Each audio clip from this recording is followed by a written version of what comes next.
For that island are black. Navy blue check. Jakama. Jakama. Jakama. Jakama. Jakama. Don't see bro. Don't see bro. One that you are confused. The love is too much. The love is too much. The love is too much. The love is too much. The love is too much. Jakama. Jakama. Let's go. But the island are black. Navy blue check. Jakama. Jakama. Jakama. Jakama. Ọmọ Ìbàràpá lápapọ̀ ẹ̀yà dúpẹ́ lọ́wọ́ àti ọmọ Yorùbá lápapọ̀ ilé tó kó ẹ̀mí àbọ̀ ẹ̀bá ń kọ́mọ Adéyẹmọ. Sunday Adéyẹmọ Ìgbòho orúkọ ńlá tí ń dámọ̀ láyà kí ara orúkọ tó ń dẹ̀rù olórúkọ gan. Ọmọ Yorùbá ẹ má sọ torí pé wúrà akọ̀lẹ̀ fọdúnkẹ́ gbòdò láyé títa ríro lẹ̀dá pọ̀lá wúrà tó máa dán alànà kọjá dandan o. Ọ̀wọ́n ẹni ní má bẹ̀rẹ̀ wọ̀nà ẹ̀dá kan lè ṣe wà lọ́nà mọ́ ẹjẹ́ àtìmọ̀ṣọ́ kan ká lè dé ire. Ẹ̀jẹ̀ àjọ gbárùkù ti Sunday Ìgbòho Ìgbòho ṣá ọmọ Ìgbòho mọ̀rẹ́ nínú alágbàdo òde ọmọ atapẹ̀tẹ̀ wọnú omi ọmọ tètèrè wodò sànyà ìsànyà òrẹ́ràn bàbá yín láàrin ìdí omi kò sí náà kán sí ní lẹ́nu ọmọ òkúta mẹ́ta òkè Ìgbòho ìkan ṣe yín dábàdàbọ̀ ìkan ní mọ́ ọ̀rọ̀ra ìkan tó kù nígbà tí wọ́n mọ̀ Ìgbòho mọ̀rẹ́ kí ló dé Ìgbòho mọ̀rẹ́ sí ọmọ òpópó sánrán ìgbàgede Ìgbòho sùn wọn lálàyé bẹ́ẹ̀ wọ́n ní kó ní bẹ̀rẹ̀ ó máa kó bẹ̀rẹ̀ lọ ẹ̀sìn òní bímọ méjì ní Ìgbòho mọ̀rẹ́ bẹ́sìn bá bímọ méjì ní Ìgbòho á fi kan pọpọ sí amúkan yòókù bọ̀ sànyà àtúmúyà rẹ̀ tí ò lọ́rọ̀ gbọ́ á fi ṣẹ̀rí wáyé wàrà mùdé ọmọ onílé ọ̀la àwọn àjòjì tó ń ṣe ṣèṣe tọ́láwọn oníbomi kó sínú wọn láwọn oníbomi sànyà wẹ̀sẹ̀ ìgbà lójú kòkòrò ńkọ́ gbogbo wọn náà sáré bomi kó sínú wọ́n sì bomi sànyà wẹ̀sẹ̀ ọmọ abẹ́rẹ́ mẹ́ta òbí ayé ọ̀kan ṣẹ́ ọ̀kan tẹ̀ ọ̀kan tó kù ní gbogbo ayé tí wọ́n rán kiri gbogbo ọmọ Yorùbá Sunday Ìgbòho onírèrè láéláé torí àbá lásán nìkan ń dá òkúta òṣèlú fún wọn o ìmọ̀ràn lásán ni ti balùwẹ̀ ó pọ̀ sí ti kódòdò láyé níbí ó kún díẹ̀ ìtọ́ domi láéláé ìtọ́ nílé domi Sunday Ìgbòho arógun má ti ìdí tó ń jà fẹ́tọ̀ Yorùbá ní ilé tó kó. Impediment to Yoruba development is the impediment to Yoruba development. Without Nigeria, we won't be where we are. 1962, we were far ahead of South Korea and North Korea. We were far ahead of China even. We had television before France. We had radio before South Africa. Now look at what we are today. I think it's a shame that even any Yoruba man can be talking about restructuring at this point in time. What are we restructuring? This country that is already shot to pieces? I don't think that's what we want. But they are always talking about giving Nigeria a chance. The process of Yoruba with Nigeria has come to an end.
Mr. Koiki ẹ ṣé o, àwọn ọmọ mi ló kí yìí o. Àwọn ọmọ mi ló kí yìí o. Lágbára Ọlọ́run, a máa délé rẹ̀ lórúkọ Jésù. Yorùbá nation. And a very good evening and welcome to the late night conversation. I welcome you into the program. As we speak right now, it's just coming up to almost 9 p.m. local time in London. My name is OLAMILEKAN, and if you're watching this platform for the very first time, it is called koikimedia, one out of so many media that want a total exit of the Yoruba people.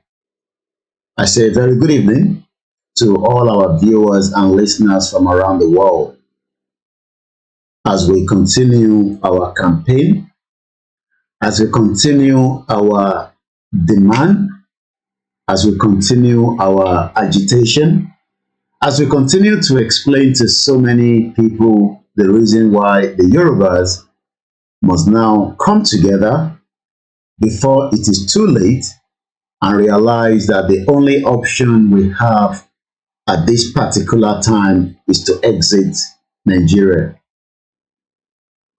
Nigeria, for those that probably do not know, is somewhere in the West Africa. It was put together in the West Africa in 1914 during the colonial era. This was a decision that was made without any kind of consultation. It's been almost 108 years that we have lived in that part of the world. But today, after 108 years of the existence of Nigeria, it seems that the structure is now fragile. It seems the unity is becoming much open. I welcome those of you that have joined us on all the platforms, especially those that probably for the last 1 week have not been able to watch us on koikimedia. It has nothing to do with us. This was YouTube deciding to remove one of our videos that led to 7 days suspension. It is not the end of the world. The only thing is, probably maybe few people will probably have missed a couple of the broadcasts that we did in the last 7 days. But I can assure you, as Buhari will say, assure you that the Yoruba nation self-determination has not stopped. It has been a continuity because we believe in it. Not literally means that everyone believes in it, and there's no problem. I mean, my belief might be different from yours, but one thing that we can say, in the last 108 years that we have lived together as Nigerians, it has now become glaring that we can never be one. As much as we might all live in denial that Nigeria is a great country, it is for those that still believe in that contraction. But one thing I can say is the unity that brought us together is now fading away quickly. And for those of us that have been saying that this unity is no longer workable, some say it is still workable if we have the right leaders, and that's probably their own views. I don't agree to that view. The Yoruba people that have lived together are good people. Whether it is the Yoruba in Ekiti, whether it is the Yoruba in Kwara State, in Lagos. It does not matter wherever we are around the world. I have so many examples that we can give among ourselves. Let's talk about Alaja Musurat in Lobade. With just one phone call, she was able to help another Yoruba family to settle down in Manchester. She did not get paid for that. Probably maybe she never even get a thank you from those she helped. But that is who we are. We help. Because it's part of who we are as our culture. At exactly 8:44 p.m., it's Monday, February 27th. This is a live transmission. It has now become a threat that should we remain in Nigeria, in the long run, we would have problems among the other 369 ethnic groups. Not that we can't live together, but everybody has one hidden agenda. Whether it is the Yoruba, we have our own hidden agenda, just as the remaining ethnic group. So it depends on who takes the control of what is known as Nigeria, or the territory that you live in. And that is now being played out in what is known as Nigeria today. We say a big thank you to those that started the movement some 30, 20, 10 years ago.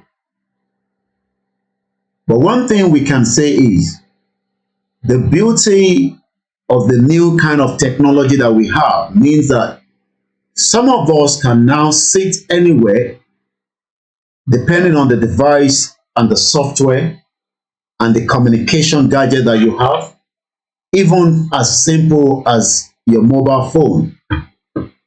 You can then spread the message around the globe. Good to technology. It is not that we started the Yoruba nation struggle. It has always been part of us that we want a society that works. We want to make sure that our people, whether living in Ondo State or the one living in Ogun State, can have the same kind of life that our forefathers wanted. But because of our intelligence that is now failing us, even as we continue to monitor the current situation of things, it has now been something that anyone will look and ask question that, can we really say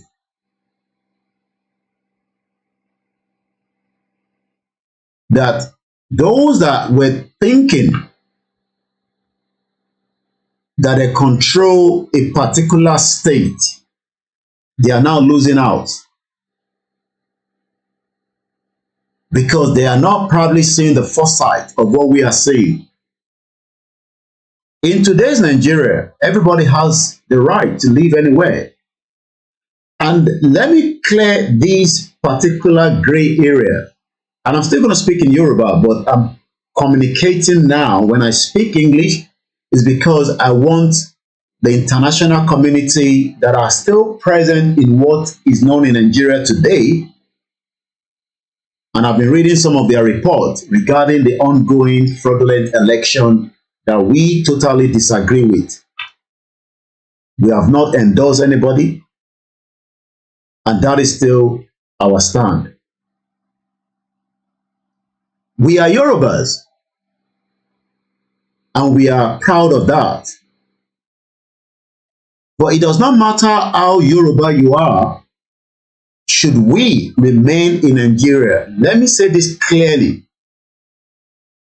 For those that probably do not understand the meaning of Nigeria, should we as Yoruba people remain as Nigerians,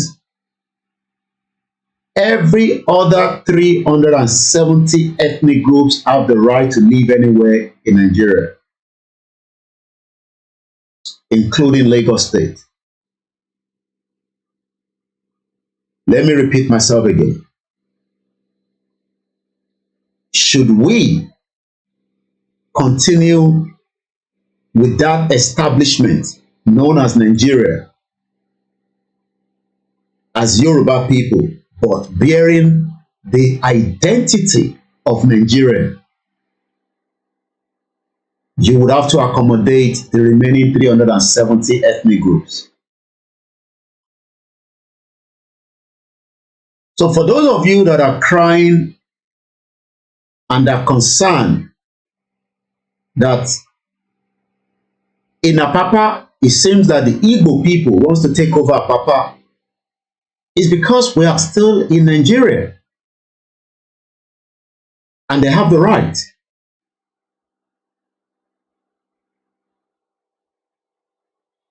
Even if in the next 24 years, 8 years, should an Igbo man want to contest in Lagos, as long as he has a political party to stand with, and Nigerians support that political party, an Igbo man can become a governor of Lagos State.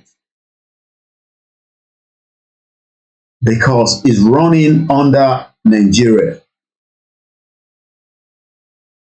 And I don't think some of you understand that it's not just the Igbo, even a Fulani man in the near future will contest under any political party in Southwest, probably maybe not just Lagos State, for argument's sake. And there will be probability that they will win that particular state and become your representative. And there's nothing you can do to that. You might destroy some of their properties, their businesses, but when they become your representative, they will come back and deal with every one of you within that community. And this is something that the Yoruba people needs to understand. And should we not do anything to that, that means another 60 years as Nigerians, our land will no longer be what it is anymore. I repeat myself again. There's a lot of Yoruba people. I understand. You're hungry that the dynamic and the geographical location of Southwest is changing. It might not be changing in a very fast pace. It's probably changing gradually. Before an Hausa man will become a governor in any Southwest, it will probably take another 3 decades. Quote and unquote. Another 30 years from today, we would have an Hausa man becoming our governor in the Southwest. As long as there's a political party that believes in him as an Hausa man, but not as an Hausa man, but as a Nigerian. What a lot of you don't understand is all these individuals, whether they are Igbo or Yoruba, contesting under this new political party, which is the Labour Party. And a lot of you are angry with that. I'm not sure why you're angry with that. Why are you upset? Is Labour Party an illegal party in Nigeria? Labour Party is registered political party just as Omoyele Sowore, but a lot of you refuse to vote for Omoyele Sowore. as a Yoruba man, that probably have more Yoruba people contesting under his political party.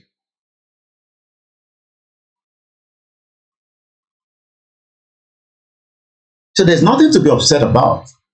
It's just the way life is. The reason why the British left European Union so that they can control their borders and secure their identity that is changing at a very, very small pace.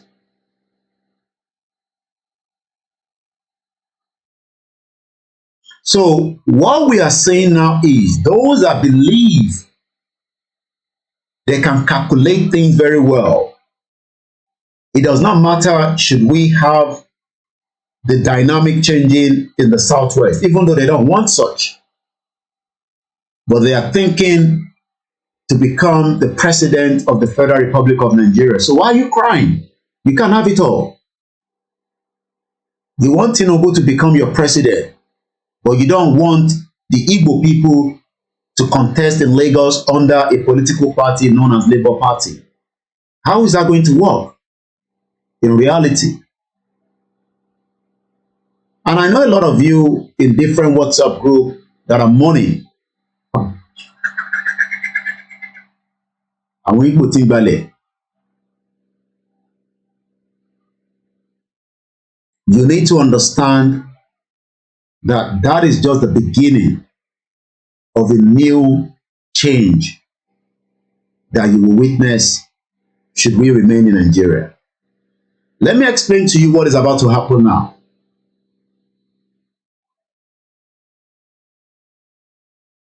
We will witness a new world order where probably, I'm not sure because I don't have the statistic right in front of me right now, but let's give it from 8 years of this present government in Lagos State. I'll probably believe that every single one of the House of Representatives are APC. Is that good for a good governance? I don't think so. I believe we should have other political party, even an independent political party. It is allowed here in UK. I could contest as an independent candidate. I don't have to be under Labour Party or Conservative. And that is what makes a society works. But what you have in the last 8 years of the present government in Lagos State is about to change, and you must be prepared for such.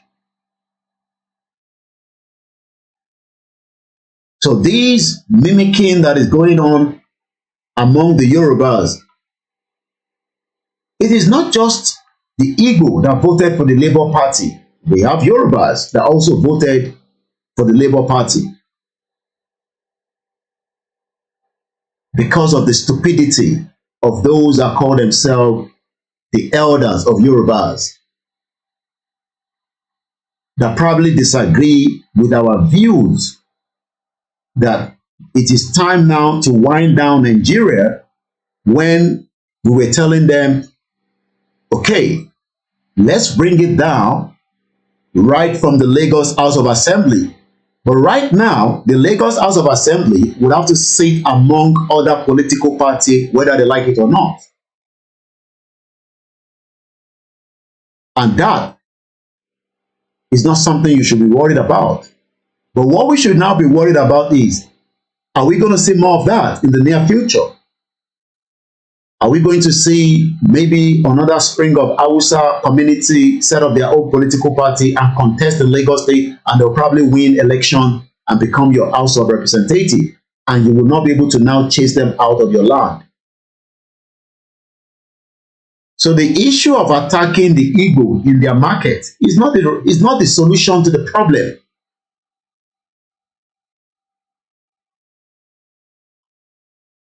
That is not going to solve the problem. Because the problem is now bigger, and it's going to become much bigger. Fún gbogbo èyí tí ẹ gbọ́ gbogbo Gẹ̀ẹ́sì tí mò ń sọ láti almost 20 minutes kí n dá padà wá sí level èmi àti yín. Kí lẹ̀ ń bínú sí pé àwọn ọmọ Ìgbò ń gba kí n put ẹ̀ báyìí, kí lẹ̀ ń bínú sí pé Labour Party wọlé ní Lagos State? Ẹ láìkẹ̀ bẹ́ẹ̀.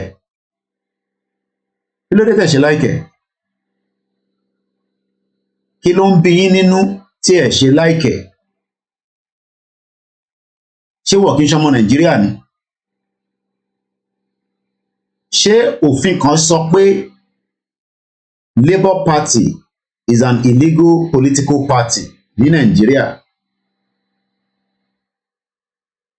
Ṣé constitution tí wọ́n ń lò lọ́wọ́lọ́wọ́ ní Nàìjíríà ó sọ pé àwọn tí wọ́n contest yẹn wọ́n were entitled láti contest? So kí ló wá ń bí nínú pé wọ́n náà fẹ́ gbà pápá? Alimosho is the biggest local government, is no longer in control of APC. That's what is called a good system, if that's what you think. So kí lẹ̀ ń bínú sí? Bí wọ́n gba Ìkẹjà mọ́ yín lọ́wọ́. Ǹjẹ́ à ń ro ọjọ́ ọ̀la pé tó bá máa di another election in the next 4 years, àwọn Hausa community náà máa set up political party wọn and they will win hands down? Kò dẹ̀ sí nǹkan tẹ́ máa ṣe sí. Ẹ lè lé anybody kúrò nínú country yìí yẹn because they are also the citizen of the Federal Republic of Nigeria. Kò sí nǹkan tẹ́ lè ṣe sí, inú lè máa bí yín. Kò sí nǹkan kan tẹ́ lè ṣe sí. Ẹ̀tọ́ wọn ni wọ́n ń ṣe. Wọ́n commit crime. Kò dẹ̀ ń ṣe àwọn Ìgbò nìkan ló dìbò fún Labour Party, but ká tẹ̀ sọ pé àwọn ni majority. It's because that's what they want. Because a wà nínú society, a wà nínú country tí gbogbo apẹ̀rẹ̀ wa ní one Nigeria. So kí lẹ̀ ń bínú sí? Nígbà tá à ń pariwo Yorùbá nation, ẹni kí n gbẹ́nu dákẹ́, kí lẹ̀ wá ń bínú sí pé Labour Party wọlé? Kí lẹ̀ ń bínú sí? Why are you angry? Kí ló ń fa ìbínú? Rírú ẹ̀rí, wọn náà fi ń dẹ́rù bọ́ lọ́rọ̀ ni. Kékeré lẹ ṣì rí yẹn, èyí tó sì máa jù yẹn lọ ó sì ń bọ̀ tí a bá kúrò nínú Nàìjíríà. Ẹ ti use mọ́ one political party kó win gbogbo house. Okay. Ìyẹn ti change báyìí o. So kólúkálukú ṣe kí ni? Ẹ láti accept it bẹ́ẹ̀, and they are going to build on that foundation. Ẹ jẹ́ lọ máa múra dáadáa kán má bàa gba gọ́vnà mọ́ yín lọ́wọ́, Labour Party. Nígbà tí ẹ ń ṣe jàǹbá, tí gbogbo wa ń sọ fún yín pé jàǹbá ń lọ báyìí, ẹ dákẹ́. Ẹ wá mọ̀ pé payback ń bọ̀. Ẹ rò pé àwọn ọmọ yẹn stupid. Àwọn ọmọ tó vote tẹ́lẹ̀ wọ́n ya jáde, wọ́n vote yẹn out. Kò ń ṣe pé ó dùn mọ́ wọn nù. Ìtàn pè ní pé tíyàn bá push èèyàn débì kan, reaction tẹ́ máa rí nìyẹn.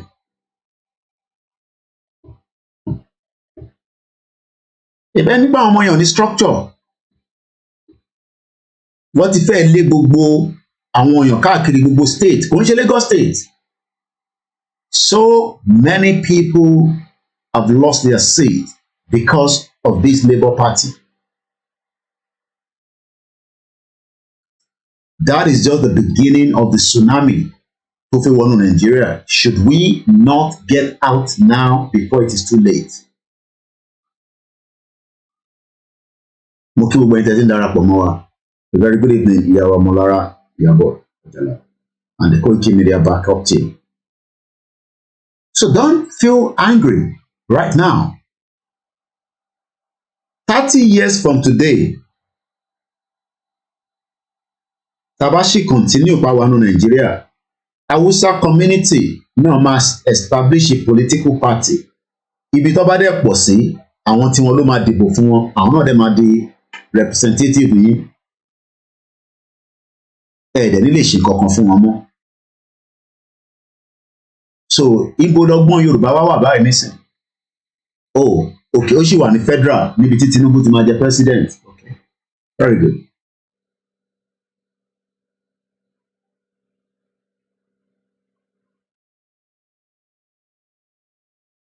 Wọ́n ní pé èèyàn kan ní pé wà angry pẹ̀lú nǹkan tí mò ń sọ. Ẹ sì máa làgò mọ́rí gan. Àwa ń gbé Yorùbá nation bọ̀ lẹ́kọ̀ọ́, ẹni kọ́ lọ pa àwọn èèyàn. Ẹ wá ní ẹ̀ ń bínú sí nǹkan tèmi sọ nísìnyí pé Kóìkì ni ó jẹ́ pé àwọn Labour Party wọlé ní Lagos State. Nígbà tí mò ń polówó Yorùbá nation fún yín, ẹni mo stupid, ẹni kò títọ́ àsìkò. So ẹ̀yin àtijọba Labour Party lẹ́jọ́ máa ṣe nínú ọdún yìí bẹ́fẹ́ bẹ́kọ̀ because kò síbi tẹ́. Okay, from what I'm told, I think they have 5 House of Reps already. Márùn. It has never been done before in the history of Lagos State.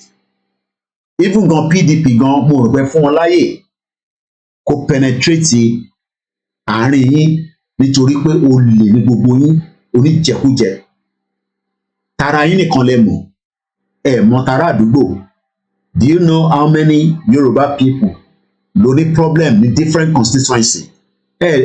Kíá nípa wọn, but election bá dé, ẹ kó gúgúrú àtẹ̀pà jáde àti bọ̀lì àtàgbàdo àti iṣu, ẹ kó fún wọn, ẹ gba ìbò wọn, ẹ bá gbà tán ẹ sá lọ, wọ́n máa wò yín lórí Instagram, ẹ wá náà ń bínú. Kí lẹ ń bínú sí? You don't have to be angry. It is just the beginning of what is not to come.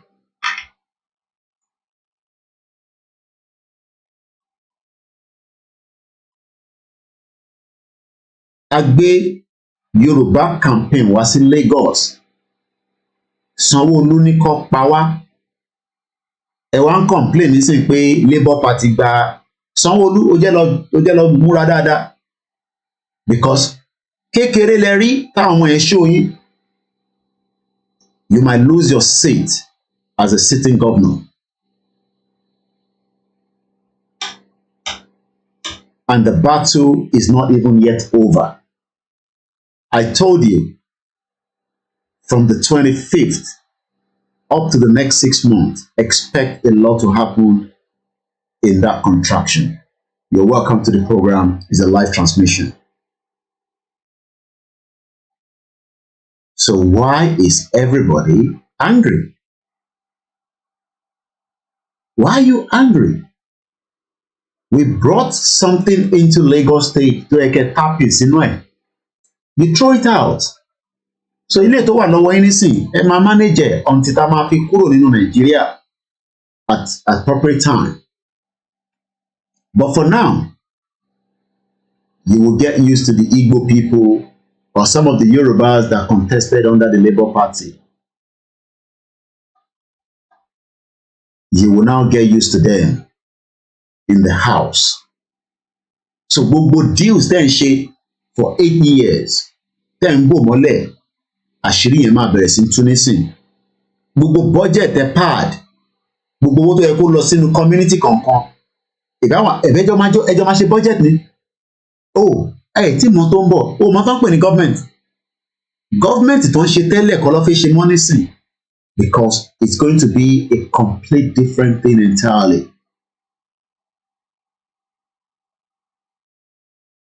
And it is not just in Lagos that this has affected, but Lagos is the backbone of the Yoruba people.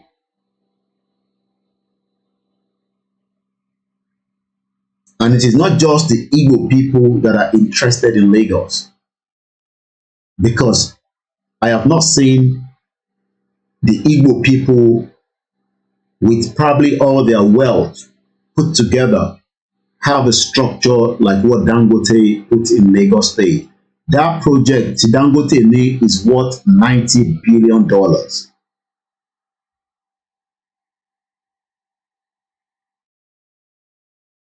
Ẹ ṣẹ̀ṣẹ̀ bẹ̀rẹ̀ ni.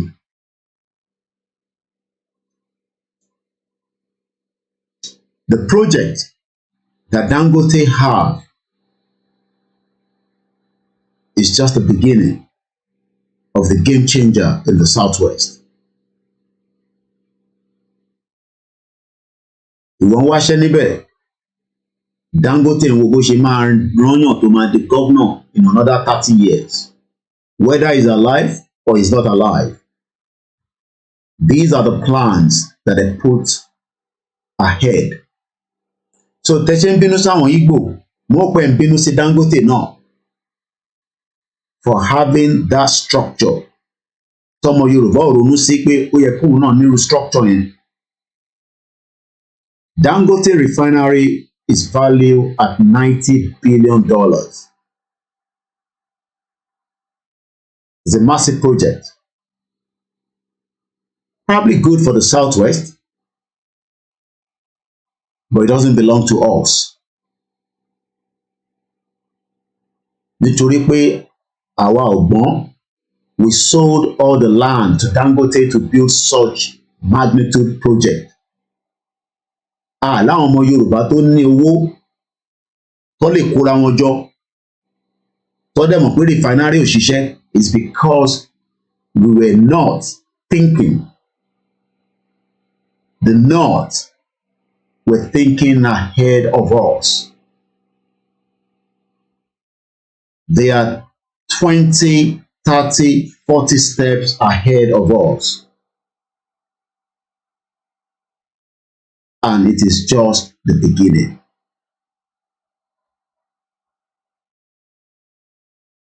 And whoever owns the power controls the society.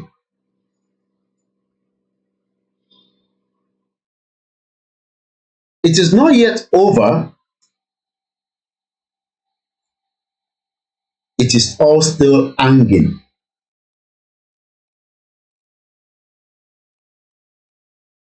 But before everything will fall apart, some of you would have to accept what is playing out today in the Southwest, especially because if you don't come in June, you would have to accept it. You might not like it, but you will accept it. The picture behind me is put together by Think Yoruba First, and I love it so much. And if you read what is behind me, land, ile, is the major aspect of the identity of the people. Alimosho is no longer in the hands. Well, I don't know whether is an Igbo candidate that won that particular seat. I don't have the name, or a Yoruba man. But Alimosho is the biggest local government in Lagos State. And APC have lost that position. So, ẹ̀yin agbèrò tí wọ́n pè ní agbèrò tí ẹ wà l'Alimosho, there will be a new order from the house tó máa gba law tó máa dictate tó ń fẹ́ ládùúgbò ẹ̀. Jẹ́ n ṣàlàyé fún ẹ. Ṣé o mọ̀ pé tẹ́lẹ̀ APC ló ń control Alimosho? So gbogbo jàgídígbọ̀n tẹ máa ń ṣe nínú car park, nínú motor park, gbogbo àwọn nonsense tẹ máa ń ṣe yẹn. This new Labour Party will probably not tolerate that nonsense. But bó ṣe máa deal pẹ̀lú yín, òun ṣe kó máa kó agbèrò míì náà wá láti wá bá yín jà. No. They will deal with you inside the house. Tó ti máa pass a bill. And the bill could be as an example that in my constituency in Alimosho, Labour candidate, Labour candidate, representative in the House of Rep, Adide. I don't realize pé agbèrò ti pọ̀jù ní Alimosho. what then disturb the peace of the people, because I want to vote for wọn náà wọ́n máa fún wọn ní, because they have a manifesto ó ti sàn kó tó máa ṣe fún wọn tí kò line pẹ̀lú APC mọ́, because tẹ́lẹ̀ ó mọ̀ pé everything was lining.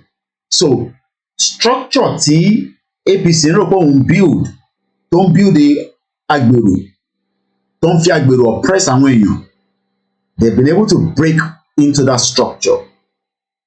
And moment tí yàn bá ti penetrate structure kan ó destabilize it, just as that woman came and penetrated into our structure and destabilized that structure. And that's why we are still piecing everything together, because the whole movement was almost derailed with that woman tó dé tó dá gbogbo ẹ̀rú tó lóun rí áńgẹ́lì òun àtọ́lọ́run làwọn jọ communicate.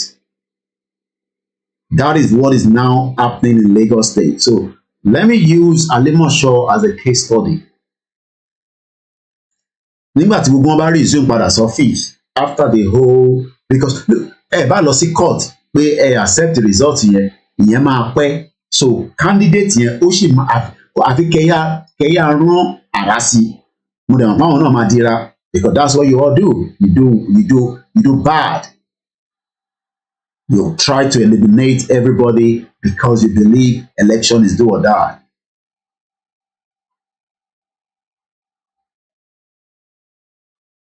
And by the time he gets to his seat in the House, he will raise a bill that is having problem in his constituency, which is one of the biggest constituency that is generating only God knows how much for Lagos State, because Alimosho is the biggest local government that is no longer in the control of APC. And they will pass a bill.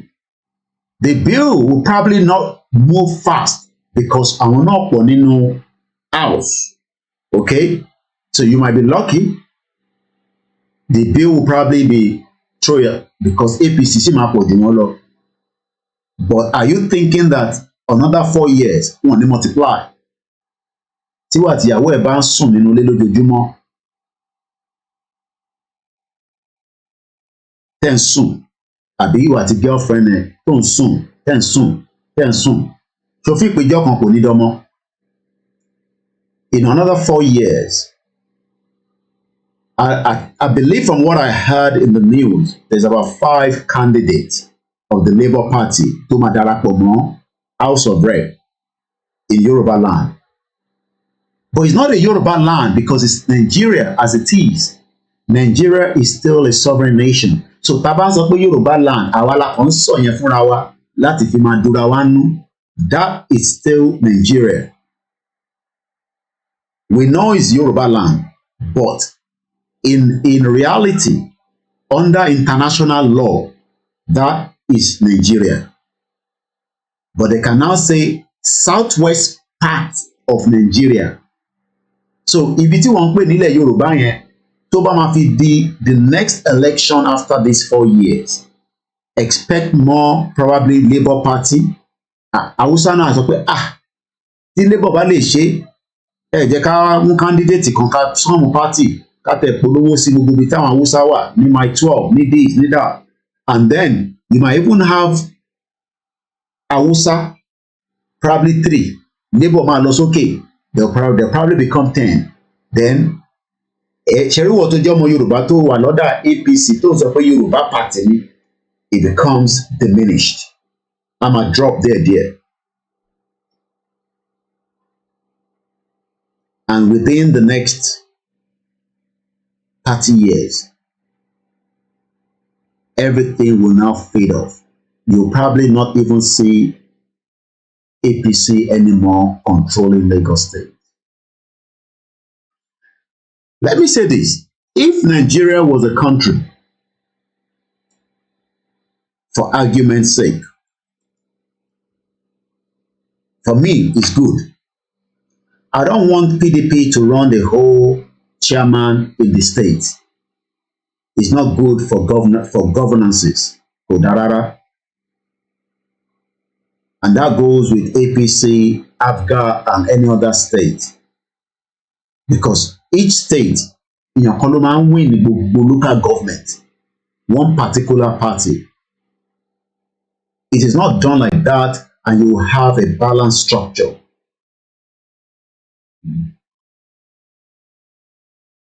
But because Nigeria is what it is,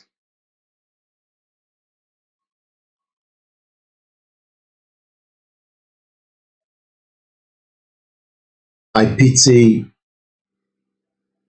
all these, or those that we call the leaders in the front. And one smart to our law. Kini koikimo. Don't pariwo Yoruba nation. Ṣó wá rí pé ìwọ tó ní jẹ́ ká síwájú débẹ̀. Wọ́n ti ń gba Lagos mẹ́ lọ́wọ́. Oníṣẹ́. Do you think that Tinubu, should he become the president, will remove the House of Rep under the Nigerian Constitution? Níbo ló ti fẹ́ lágbára yẹn? Tó máa remove ẹni tó jẹ́ member Labour Party pé torí wọn like lẹ́kọ̀ọ́. Oh, are you thinking like that? You better stop thinking like that, because bóyá o ti mọ̀ gógóró yó láti jọ Saturday, ó jẹ́ kójú ẹ̀ kó clear dáadáa. The reality is going to be done on you all very soon. Ẹ ń sọ̀rọ̀ òkè ní federal, ní local level, wọ́n ti lé gbogbo yín dànù. The structure is changing. But there's nothing any one of you can do, because intoshe is legal. Let me take you back again to 1998 when I got to this country.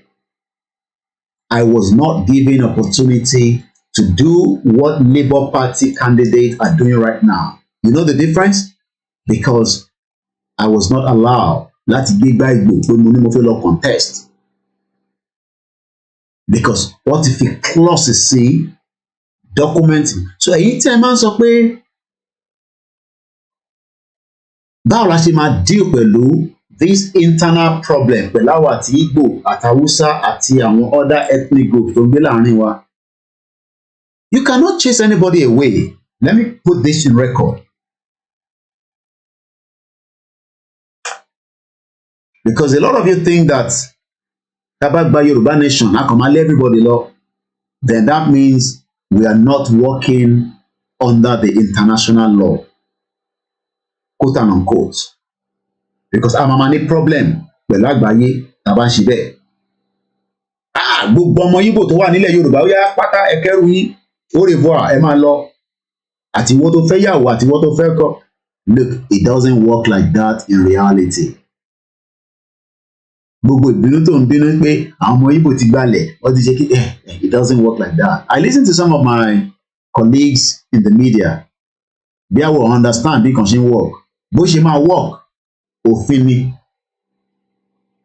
Kò dẹ̀ ṣe pé òfin yẹn máa lé wọn lọ. Get me right. In tó mọ̀ òfin UK lé mi jáde. Look, you know the UK system. When I arrived there in 1998, they were ready to chase me out. Oh, no, Mr. Koikia, nígbà tó gba visa, ó ní ó fẹ́ wá ṣọ́ọ́dí dé ìgbà tó tún wá di kó fẹ́ gbé níbẹ̀. Mo bẹ̀rẹ̀ sí kóòtù oríṣiríṣi òfin. Inú òfin tá bá ní lọ́jọ́ iwájú ló máa decide who will be with us and who is not going to be with us. But for argument's sake, those that are living presently in what is known as Southwest, from any part of Valley, think of Southwest, whether they are living on those State, Ekiti State, Kogi State, and they live there, it does not matter whether they have, let me put it this way, Sharon to marry Yoruba, they are automatically become a Yoruba citizen. Bó ṣe ń work in immigration law ni. So gbogbo ìtẹ́ ń larí mọ́lẹ̀ tẹ́ ń bínú sí gbogbo àwọn ọmọ Igbo yẹn. Ẹ kàn bínú ẹ kàn waste time yín ni. Koiki ó dà ń pé àwọn Igbo yẹn ò nífẹ̀ẹ́ wọn púpọ̀. No. Reality lèmi ń deal pẹ̀lú, èmi ò deal pẹ̀lú sentiment. But bá ṣe máa deal pẹ̀lú the whole structure in a proper society after we have lived this contraction is that we will work an immigration law. Kí ló rò pé nígbà tí wọ́n fi wá sí UK kí ló sọ fún ọ pé ó fi wá ṣe? Ó fi wá kàwé, ó fi wá ṣe masters. Okay. Law sọ pé o lè mú ìyàwó wá tọmọ àbí? Ṣé o mọ̀ pé law yẹn máa change nílùú láìpẹ́ because wọ́n ẹ ti fi di burden sí UK lọ́rùn. Ìyẹn ló fi ń parọ́ àbí tẹ́lẹ̀ àlèbáyé tó UK o. But 10 million naira ẹ̀gbọ́n ti pọ̀ ọdún mọ́ lówó yẹn. Okay. 5 million. But àkọ́kọ́ fún mi 3 million. Mo kàn fi ń ṣe this is how we oyè yín.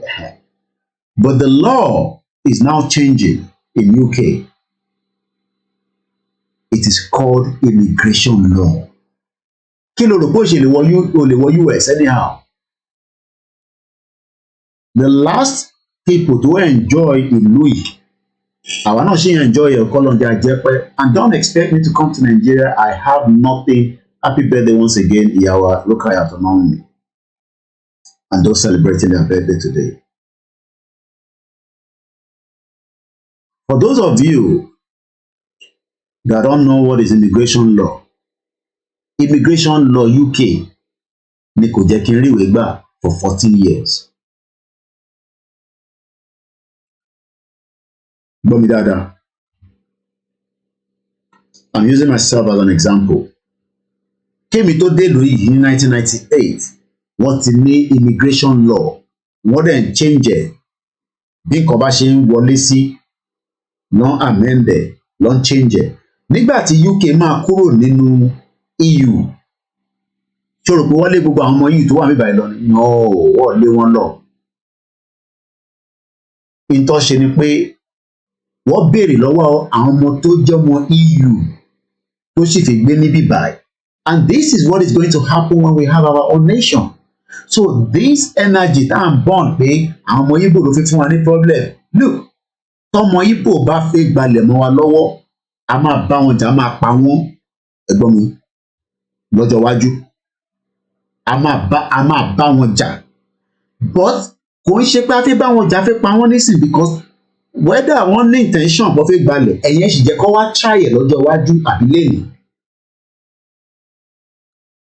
Ṣé máa ká burn energy wa pẹ̀lú àwọn yẹn nísìn? Energy wa ni pé ká tẹ̀ kọ́kọ́ stop dynamic nǹkan tó fẹ́ change nílẹ̀ Yorùbá pẹ̀lú idea pé Labour Party náà àwọn ọmọ yẹn náà wọ́n bínú, wọ́n like Tinubu, olè, drug baron, ayàgbẹ́sára, bàbá tọ́lé tó ń lo pampers, kọ́lọ̀ fún lálàáfíà, ìgbóhùn náà fi gbọ́ràn, tó bá rìn èèyàn méjì máa package ẹ̀ lẹ́gbẹ̀gbẹ̀, ìyẹn ni fẹ́ fi ṣe president yìí. Jonathan lẹ́nu mọ tí yó, Tinubu á máa sùn kò ní mọ tó ń lọ rárá, Shettima rẹ̀ máa báṣẹ́ lọ, ó ń build another empire tá à ń sá fún. Because Shettima is smarter than Tinubu. Ẹ̀yẹ kò máa rò pé àwọn èèyàn ní Yorùbá gbọ́n, Tinubu máa kó àwọn èèyàn para, ṣé Yorùbá nìkan ló máa kó mọ́ra? Kò ní kó Haúsá, àwọn Haúsá ò dìbò fún, wọ́n kú kìbò wọn lọ́wọ́ nísìn ní north, tó bá rẹ́dì nísìn wá dìbò bẹ́ẹ̀ fún. So you think that ẹ̀yin Yorùbá nìkan ẹ̀yin tẹ̀tẹ̀ lè deliver fún ní Lagos State, ìbọn Lagos yẹn náà láti rí nísìn. So it is not, Tinubu is not going to be a Yoruba president. Tinubu is a Nigerian president. And already, àwọn PDP ti sọ pé àwọn ọgbà. Wọ́n dẹ̀ tún sọ fún PDP pé kó kíáfó o, má dàgúnlẹ̀ o. Mo tẹ̀ dúpẹ́ pé èmi nísìn kọlẹ̀ sọ pé mo fi dàgúnlẹ̀. Kábíyèsí Elédùmarè mà dúpẹ́ fọ́lọ́run. 3 years ago, you were all pointing finger at me. The revolution that is about to hit Nigeria have just started.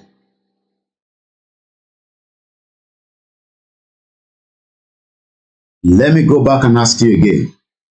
Immigration law ló máa deal pẹ̀lú gbogbo àwọn grey area. A máa ní àwọn tó dín wọ́n pé okay, o ti fẹ́ ọmọ Yorùbá, ìyẹn wá ní kíni? O bá fẹ́ ọmọ Yorùbá ńkọ́? Wà á kọ́kọ́ lọ queue dáadáa. A máa renew ẹ̀ every 2.5 years. Àfún anyway, wà á máa ṣiṣẹ́, but ò ní gba benefit o. I am not entitled to benefit in this country. I've lived here for 24 years. Gbọ́ mi dáadáa. 24 years wọ́n ní mo wà entitled láti gba owó bàbá tó bá mọ tán pè bẹ́ẹ̀. Àwọn ọmọ ta bí ní right because inú bíbá la bí wọn sí inú system òfin dẹ̀ ló fún àwọn ọmọ yẹn ní right yẹn láti gba benefit and for the fact that they have a legal document because kò ń ṣe gbogbo ọmọ tó bí sí ìlú yìí ló ń gba benefit o gbọ́ mi dáadáa.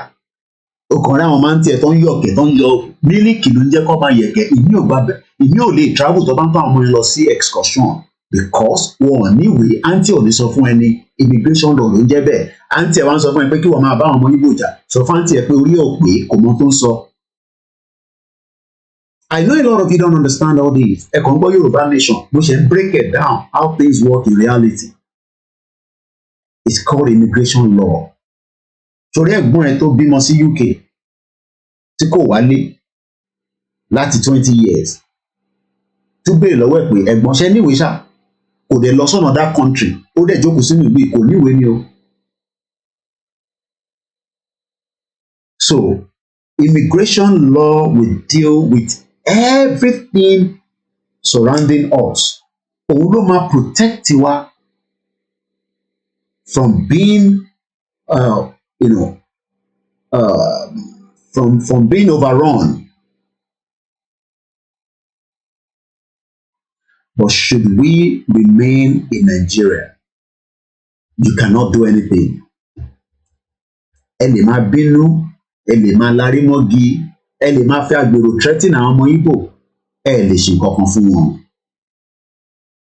They have the right to be in Lagos State.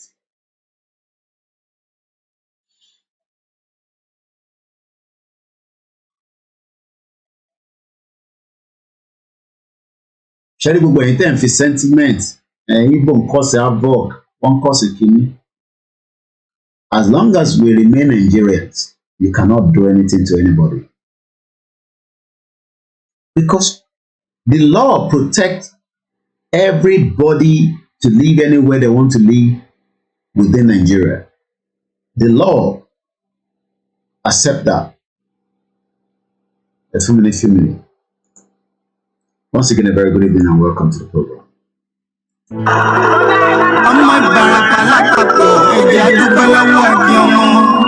Ọmọ Yorùbá lápapọ̀ tilẹ̀ tó kó ẹ̀mí àbọ̀ ẹ̀bá nǹkan ọmọ Adéyẹmọ. Sunday Adéníyì Ìgbòho orúkọ ńlá tí ń jámọ̀ láyà bí ara orúkọ tó ń dẹrù bó lórúkọ gan. Ọmọ Yorùbá ẹ má sùn o torí bí èbùrọ̀ a kò lè fojú gbogbo láyé títa ríro lọ̀dá ìkọlà wúrà tó máa dán alànà kọjá dandan o. Ọ̀wọ́n irin ní má bẹ̀rẹ̀ wọ̀nà ẹ̀dá kan lè ṣì wá lọ́nà mọ́ ẹjẹ́ àtìmọ̀ṣọ́ kan ká lè débi rẹ̀ ẹjẹ́ àjọ gbárùkù ti Sunday Ìgbòho ṣá ọmọ Ìgbòho mọ̀rẹ́. Once again, a very good evening and welcome to the live transmission. It's coming up to 9:31 a.m. Oh, sorry, p.m. I'm living in a different world, is it? Let's come back now to the conversation of the day.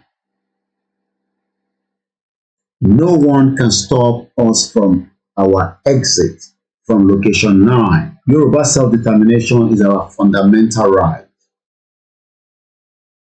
If you are confused, you can go into the lagoon and drink more water so that you will not be confused. For those of you or that individual asking and confused.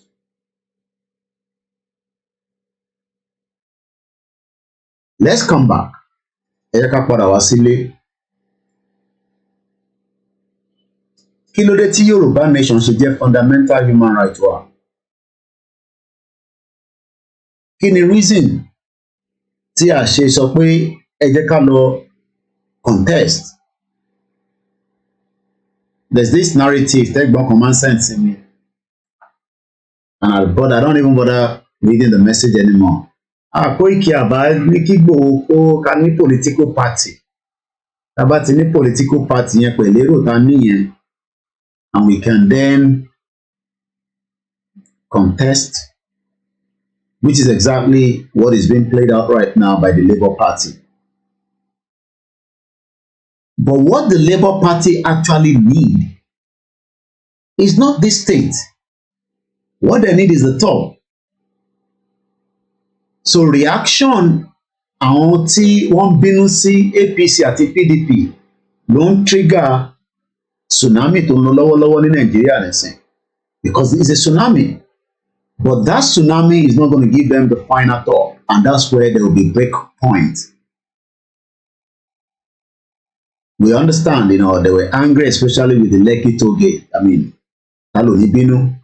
So this tsunami that is playing out, and they're excited.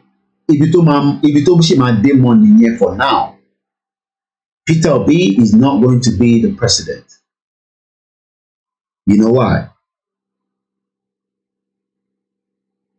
Because APC does not want you to see the raw book in Aso Rock.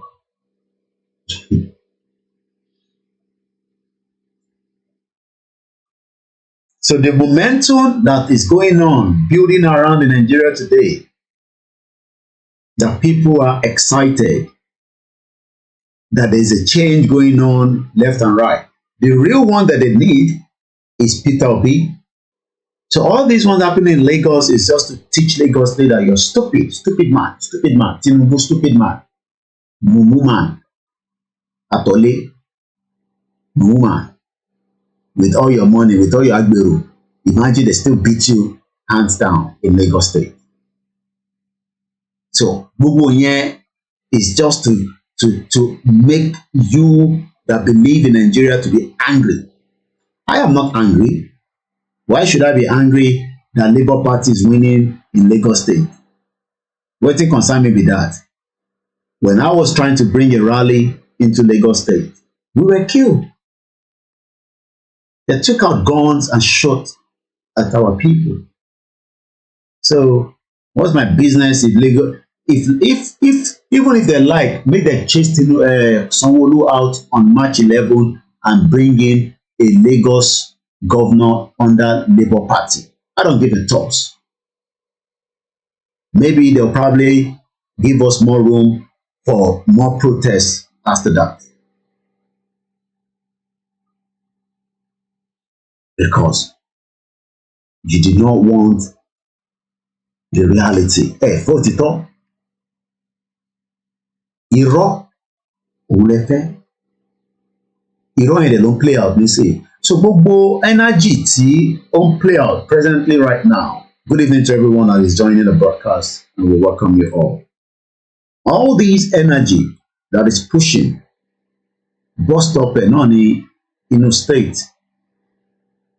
I don't know whether we will get surprises from the governors where Labour will win one governor position. We don't know yet, but we are going to see. But the main one to need gangan only Peter Obi, and they're not going to get that because APC is already rigging the election as it is. I think just as I was coming online, I was reading that Obasanjo is telling Buhari to cancel every election. Oh my God. It's just about to start. Let me go and see if there's a headline on that already. Obasanjo alleges fraud in the presidential election but calls for calm. Compatriot Nigerians, please exercise patience until the wrong is right. I strongly believe that nobody will toy with the future and the fortune of Nigeria. Okay. Former President Olusegun Obasanjo has alleged that the result of the last Saturday presidential election have been doctored and manipulated. Let us wait for the firebomb that is about to take place in Nigeria. I told you all that the 25th of February, the crisis, the chaos, the political killings, the court cases, everything that is going to happen will last more than 6 months. And that is about to play out within the next couple of days. And as a lot of you are preparing let me remind us, it is a good thing for we, the Yoruba people. So if the Bajamo Yoruba, Emawa worry too much, Loriba Igbo, Ofigbale, Lagos State, and all that nonsense that, you know, these narratives that they put out there, there's no way they can take that land. So this narrative that they're going to take your land is just all lies. The real narrative is the Fulanis, and that is Obasanjo right there. Obasanjo, Onike, calm down. Do you know that this is what Obasanjo told you to do? Because he's not going to do it. He's in his 80s. He's an old man, but well respected according to those that knows him outside Nigeria. But he told you to do this. If that election do not go your way, probably maybe you want to listen to Obasanjo. Now, you see, you Obina, you have everything going for you. And I don't want you to feel discouraged. Please, things are bad in Nigeria, but I believe it's only for a short time. Because it depends on you. Whatever my generation might have done wrong, and I will be the first to admit that my generation has done a lot wrong, it's for your generation to do it better. And don't just sit down and complain. Don't just sit down and complain. Sitting down and complain is like the anger of the cripple. You're on the same time, you will be on the same ground, on the same level, but you have to be proactive. And you have to make sure you get enough of what I call critical mass of people, like-minded people, who will be ready to say, yes, we can bring about a change. And you can bring about a change if you get the critical mass of people that are ready to slug it out. I always say, when people say, hey, well, when will this old hag go out of the way politically? They won't go out of the way. You have to make them go out of the way. They won't voluntarily go out of the way. You have to make it uncomfortable for them. I'm not talking about it. But we can bring pressure to bear. So what kind of pressure are we expecting from Nigerians should the election results do not come back, as already even the international observer has condemned this election that is a sham, is a fraud? Just as Obasanjo says that this election has been manipulated and it has been doctored. Do you know what that means? Let me tell you in the dictionary. Doctored. Let's go and look for the English dictionary. Doctor, doctored, past tense, past participle. Change the content of the appearance. That's what it means. Doctor. We're talking about change the content of the appearance of a document, just as the ṣe lólúwọlé níjọ́ kan kó tó di pé àwọn òyìnbó náà wá dá mọ̀ pé olúwọlé lélẹ̀ tí ń bọ̀. That is exactly. Tó bá sọ pé nǹkan manipulated. Let's go and look for the English dictionary of manipulated. Manipulate. Manipulate. Manipulate. Manipulate. One more time. Manipulate. Again, handle or control a tool, mechanism, information. The information that is coming from your state to the INEC has been manipulated. So what does it mean? Manipulation is when a person uses controlling and harmful behaviors to avoid responsibilities tí wọ́n bá conceal their truth intention wọ́n bá wa ṣe Yorùbá nation but kí là níyàn wọn kí ni intention wọn ṣé kọ́ wá dàrú ni ẹ gba 5 million petition ó ti wọgbó ó ti wọ mi lọ àmọ́bi tó wà ó ti hang sínú abúlé kan ẹ ṣáà lọ síbẹ̀ kẹ́ lọ cause confusion irú ìtìyà yẹn wá ṣe nǹkan pè ní manipulate ni ó ti wá manipulate wa ó dẹ̀ ti sá lọ tiẹ̀ lẹ́yìn kó máa release audio bẹ́ẹ̀ tó ń kọrin ó sọ rẹ̀ di portable according to the time ta ló mọ time tẹ́lẹ̀ so wọ́n ti wá manipulate wa ó ti nǹkan pè ní mo kí wẹ́n tẹ́ wà ní fọ́ ọlọ́ba protein so irú ìyá tó wà yẹn nísìn ó ti wá control wa nísìn 40 media tó promote ó ti manipulate gbogbo media yẹn ó wá gbé lọ sọ́dọ̀ blogging platform wọ́n sọ̀rọ̀ àṣírí níbi kan náà ti declare country after 3 months wọ́n ti kódà mo rò pé bá yín sọ̀rọ̀ bí ṣe sọ̀rọ̀ lálẹ́ pé nǹkan pè ní immigration gbogbo ẹ̀yin tẹ́ ń sọ pé Igbo máa gbalẹ̀ ẹ tó gbogbo nọ́sẹ̀nsì ìdánù níbo ló ti fi gbalẹ̀ mo sọ lẹ́ẹ̀kan sí bó bá dánwò léènì bó dánwò lọ́la àpàṣégè sí wọn lára gbogbo ẹni mo fi sọ but they're not gonna do such à ń bá Fúlàní jẹ́ ń sọ̀rọ̀ Igbo fi gbalẹ̀ Dangote kọ́ project 90 billion ẹ wá bẹ ṣe máa làgò mọ́ Dangote lórí. And these are the kind of narrative that is pushed out there. Igbo fi gbalẹ̀. This is what Adeyinka grandson was pushing out every day. Ó manipulate because Adeyinka grandson was using the same thing. Ó ń lo wọ́n dẹ̀ jẹ́ wọn dà pé ó ti ní problem pẹ̀lú àwọn Igbo rí. Bí àwọn Igbo lọ́nà páńpọ̀ ẹ̀kan something I don't know but I don't care. So manipulation just like this woman came. So tó bá gbọ́ ìbò yẹn rí. Manipulate. Again. Manipulate. So and that okay, and it's psychologically manipulation is defined. So it's a psychic problem. So what she done is, she came here, a comfort, just manipulate everybody. Baba Kinto yo lemi o. Imagine Anthony Baba Kinto if you go in 2023, òun fúnra rẹ̀ kan ti nù lẹ̀ báyìí.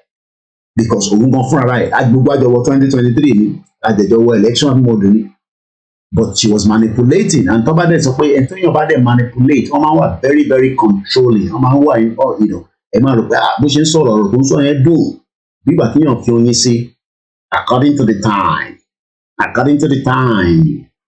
the time it's all lies and so what she did was she manipulated every one of us ọtí kó bá ìjìnlẹ̀ nísìnyí. Kàkà kọ́ sọ títọ́ ọlọ́run ọmọ tíjì rẹ̀ ti rí wọ́n manipulate gbogbo wa pátápátá látòkè délẹ̀ wọ́n wá rí pé àwa kan ànígbà òkè part 10 lọ wà ní season 10 àṣírí ńlá ọ̀rí kankan sọ mọ́ pátá já sí bí òkè já sọ̀hún ló ń sọ àwọn platform tó lóun gba country ọ̀rí kankan sọ̀dọ̀ àṣírí ńlá lọ it's called manipulation that's what they've been doing. But because we have people that have psychic problems, most of them man will be too sick. Ẹ má bínú. Ẹ̀yin tẹ́ sick tẹ́lẹ̀ so what's lately? Easy fún láti manipulate yín because ẹ fẹ́ gbọ́rọ̀ tó dùn. Ẹ fẹ́ gbọ́ reality. Igbo máa gbalẹ̀ mọ́ wa lọ́wọ́ o. Ẹ má yẹ kí Igbo gbalẹ̀ mọ́ wa lọ́wọ́. Wọ́n manipulate yín ni. It's called manipulation. Irọ́ ni. Sí àpò tó fi gbalẹ̀. Yes, land is very very important. Tabad remain in Nigeria. Yes, ẹ máa rí mọ́ Labour Party tó máa lé yín dànù. Tó bá yá ọmọ di deputy mo sọ fún tó bá yá ọmọ di governor mọ́ yín lára concept so n tí ìyá yẹn ṣe nìyẹn ó wá ṣe kí ni manipulate ó manipulate everybody ó wá realize pé àwọn kan lára pé àwọn eléyìí olórí gígì làwọn eléyìí àwọn eléyìí ò ní gba manipulation koikimedia ò ní gba manipulation mo sọ fún yín pé ó wo status mi bí ṣe ń sọ pé ó wo status mi wọ́n pass message sí ó tún wo status mi lẹ́nu and I have evidence mo tún screenshot ẹ̀. Because ẹni tó bá mi sọ̀rọ̀ tó ń wo status mi kí lè àwọn status mi fún you are not my mother but because ó fẹ́ wo ibi tí mò ń gbọ́rọ̀ lọ lórí ọ̀rọ̀ Yorùbá nation because wọ́n rí mi manipulate ọlọ́dẹ̀ ní jẹ́ kí ọ̀kọ̀ọ̀kan manipulate mi because mo ti kọjá stage yẹn. So to come back to the reality Ọbásanjọ́ sọ pé the election has been doctored. Nǹkan pè ní doctored ni pé kò lo èèyàn kan wá ní sani British passport yìí o a lè mọ bá ṣe máa bẹ́ẹ̀ ṣe o ẹ fi doctored. Tọ́ba dẹ̀ mú ẹ ní airport ń lọ sẹ́wọ̀n nìyẹn mo lè bẹ gbé gbáná yìí ọ̀nà ọ̀la máa gbà okay mo lè bẹ so that's exactly what is playing out right now And this is going to force the revolution that a lot of you do not expect. But one thing I want us to still remember is, we the Yorubas, according to my headline, because I'm a fellow program in Lale, we are just almost an hour into the program. And she's good in manipulation. And to manipulating you up. Mama buy gbogbo tó bá ń sọ ni, especially tọ́tẹ̀ tí wàá pọ̀ Ọlọ́run lé lórí. Àwọn òfin gbọ́, tá a bá ti gbọ́rọ̀ Ọlọ́run báyìí kó ti tán. Kóìkì ọmọ àkẹ́niwọ́, wọ́n ń sọ̀rọ̀ Ọlọ́run, èèyàn náà ń bọ́ Ọlọ́run sọ̀rọ̀, Ọlọ́run ránṣẹ́ sí. So it becomes a problem. So how do I change the mind of people there?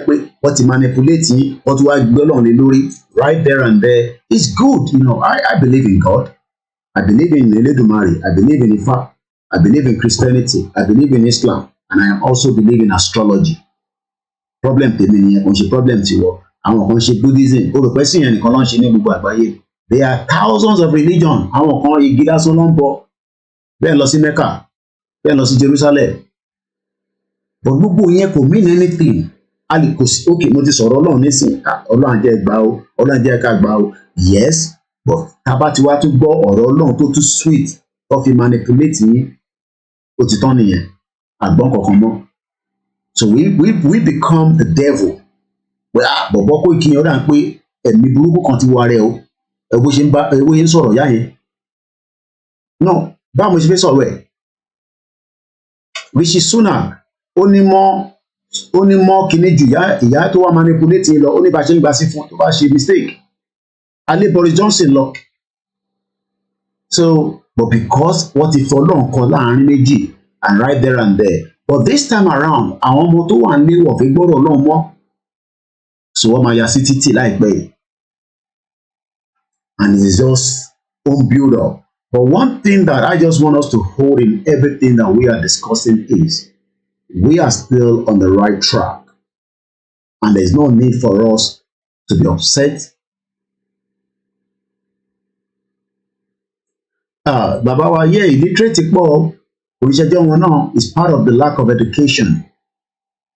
And it's easy to manipulate ẹni tó bá wà illiterate. Look, tó bá sọ pé yàn wà illiterate, kò ń ṣe pé torí pé o lè ka English o.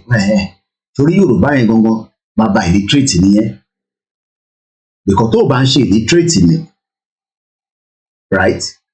Lẹ́yìn oṣù mẹ́ta tí ìlú kan sọ pé òun ti declare, ẹ̀ẹ́dẹ̀ rí àpẹẹrẹ ẹ̀rí lẹ́mìí ààrẹ illiteracy, kò ń ṣe pé ògbọ́n English ni mo sọ, Yorùbá nìyẹn, Yorùbá ṣáà lọ fi declare, ó dà gbọ́n náà tó fi French náà declare. But I don't want to go into that area to call it focus. But one thing I'm just saying is, there is so many things that is still about to happen in what is known in Nigeria today. What I just want us to be patient is that, are we still on the right track on our own? In life, certain things might also happen for certain things to happen. I would have loved us to be in that situation of the M1. And talk about M1, you probably want to ask on the, but we don't have the tools. We are not prepared enough. That's my own view, not the views of Babakitoye. Ẹ jẹ́ ká kóra wa mọ́ra, mọ́ra ní mo gbọ́ fídíò kan tí bá Gani Adams ṣe. Mo mọ̀ bí a ní òní, because sometimes you don't even know which one is new video, old video. Mo ṣáà tó ń ṣáà post ẹ̀ sí mi platform kan, mo ṣáà gbọ́ bí a bí 3-4 minutes kan. And I listened to it, and so everybody agrees even with his views. And let me come back into, because I don't need the background anymore. So let me just come back to my full screen. I'm using an OBS in case you're wondering what software. The reason why Cash is still on YouTube since Monday last week was because one of my videos, I was told it's just too powerful and they took it down. And that also gave us a strike. But we are working to have a system where Latori websites were Latin live, and we can eliminate all these platforms. Because it's not like, you know, I mean, it's there, it's good. Àwọn náà gbọ́kọ̀ lọ kalẹ̀ ni, so táwọn náà bá gbọ́kọ̀ lọ kalẹ̀, and it's available. It's just that I need to work out what it's going to cost me every month. Majority of them from through YouTube, which is good. YouTube not any commission on game or yeah. So if any £10 ever for me, I'm not my you'll be £6 or whatever, you know, I don't know. So we end up getting £4.50, you know, at least I'm on the platform, but we can set up something like what Simon Ekpa is doing. He's no longer using YouTube. I'm talking about broadcasting to down on autopilot media and long below. So YouTube, Simon Ekpa stopped using YouTube for a very long time because he was having the same problem. So even our monetization has been removed. It's not the end of the world. You know, media and I was happy and grateful. No, only account conti who are monetized. Money no shit or you. I mean, yes, I need money, but how about your monetization? Shake me and you Yoruba nation. It's not the end of the world. And to face support to her, one more was a support to her.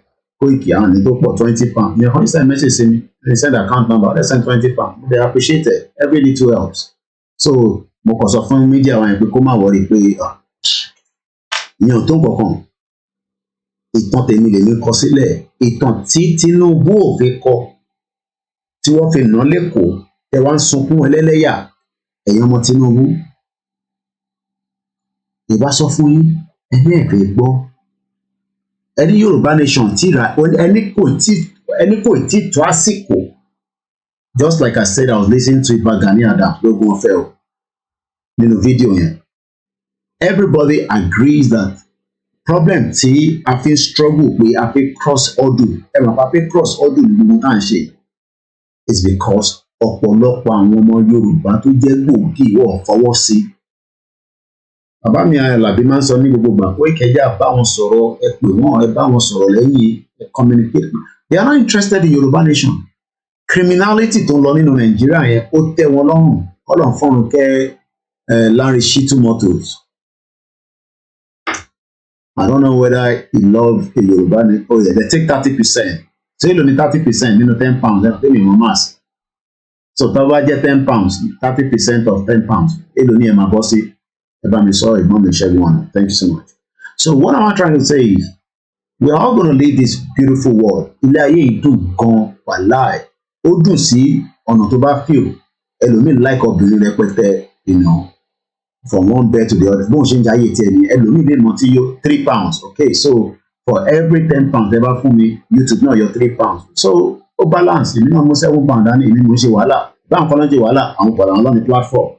So it is okay. There's nothing wrong in that. You know, little money is coming from the monetization, but for the next 3 months, that is not going to happen. So, any super chat, any members, I'm sure they've sent you a message and all that. But like I said, it's not the end of the world. We will just continue doing what. I mean, almost for a whole year, when people were using my video, they were making money. They were making money on my videos because I actually told people to use my video. And I still say to date, and I don't report any of my videos, you have the right to use it.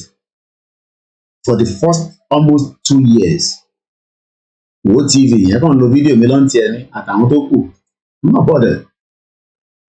But at the right time, YouTube said, I can't tell you, I only monetize it. Okay. So if they say they've removed it for reason known to them, it's not the end of the world. One thing I want us to understand is, ẹ̀yin tẹ́ wà ní Lagos State ni mo bá sọ̀rọ̀ nísìn. Ẹ ṣé ìyàwó Mr. Ifami Komi, thank you so much. People's identity is based on combination of independent country, language, and shared history. The three must be in alignment. Yes, and I have it here. And to our Instagram, Lomari. We are one people, one culture, one language. Yoruba nimi Omoluabi. Anything who let you, I will think Yoruba first, we design it. And we're grateful to them. Let me say this. Cherry and pariwo Yoruba nation. Àwọn balẹ̀ Yorùbá kan wọ́n mọ̀ pọ́n náà tó dání, but because ọwọ́ wọn ti tight, Tinubu ti jáde pé òun fẹ́ di president. Tinubu Obama jáde. So majority of them Even they are not probably saying officially they are endorsing Tinubu, but we know that Tinubu lẹ́mí wọn wà fún. And there's nothing wrong in that. But ìbéèrè tí mo bi àwọn ọba yẹn ni pé after tí Tinubu bá lọ tán kí ló máa ṣẹlẹ̀?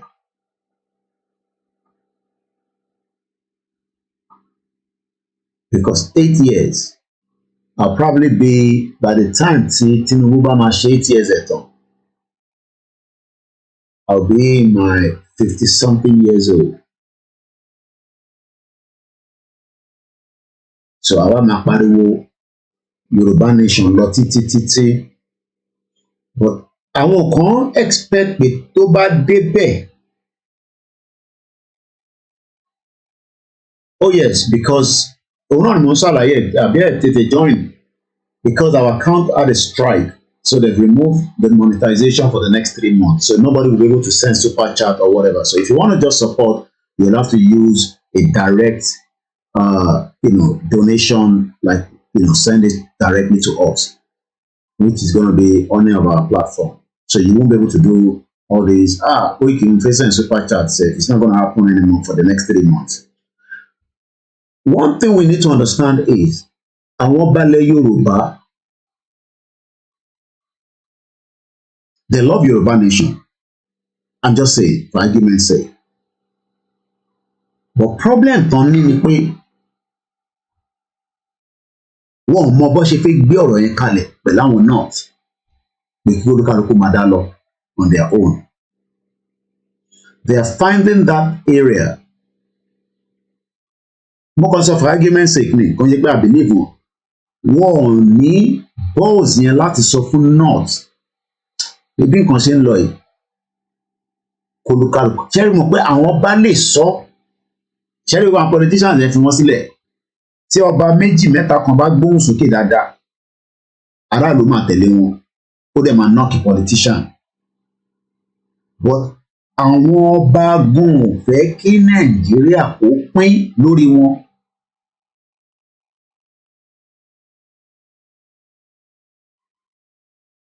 Àwọn balẹ̀ Yorùbá ọ̀pọ̀lọpọ̀ wọn ò fẹ́ jẹ́ kí ilẹ̀ Yorùbá wáyé nísìn.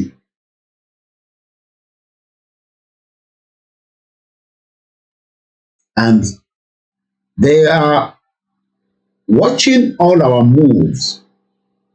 Bá ṣe ń lọ báyìí, wọ́n monitor ẹ̀. So wọ́n mọ irú ìgbésẹ̀ ogun la fẹ́ push síta tí ní àjò yẹn máa fi kàn wọ́n lára púpọ̀. At some point, some thought, I mean, mo rántí pé I didn't say I was on here, but there was Bankole that was saying, "Oma lọ pa àwọn ọba yẹn kankan."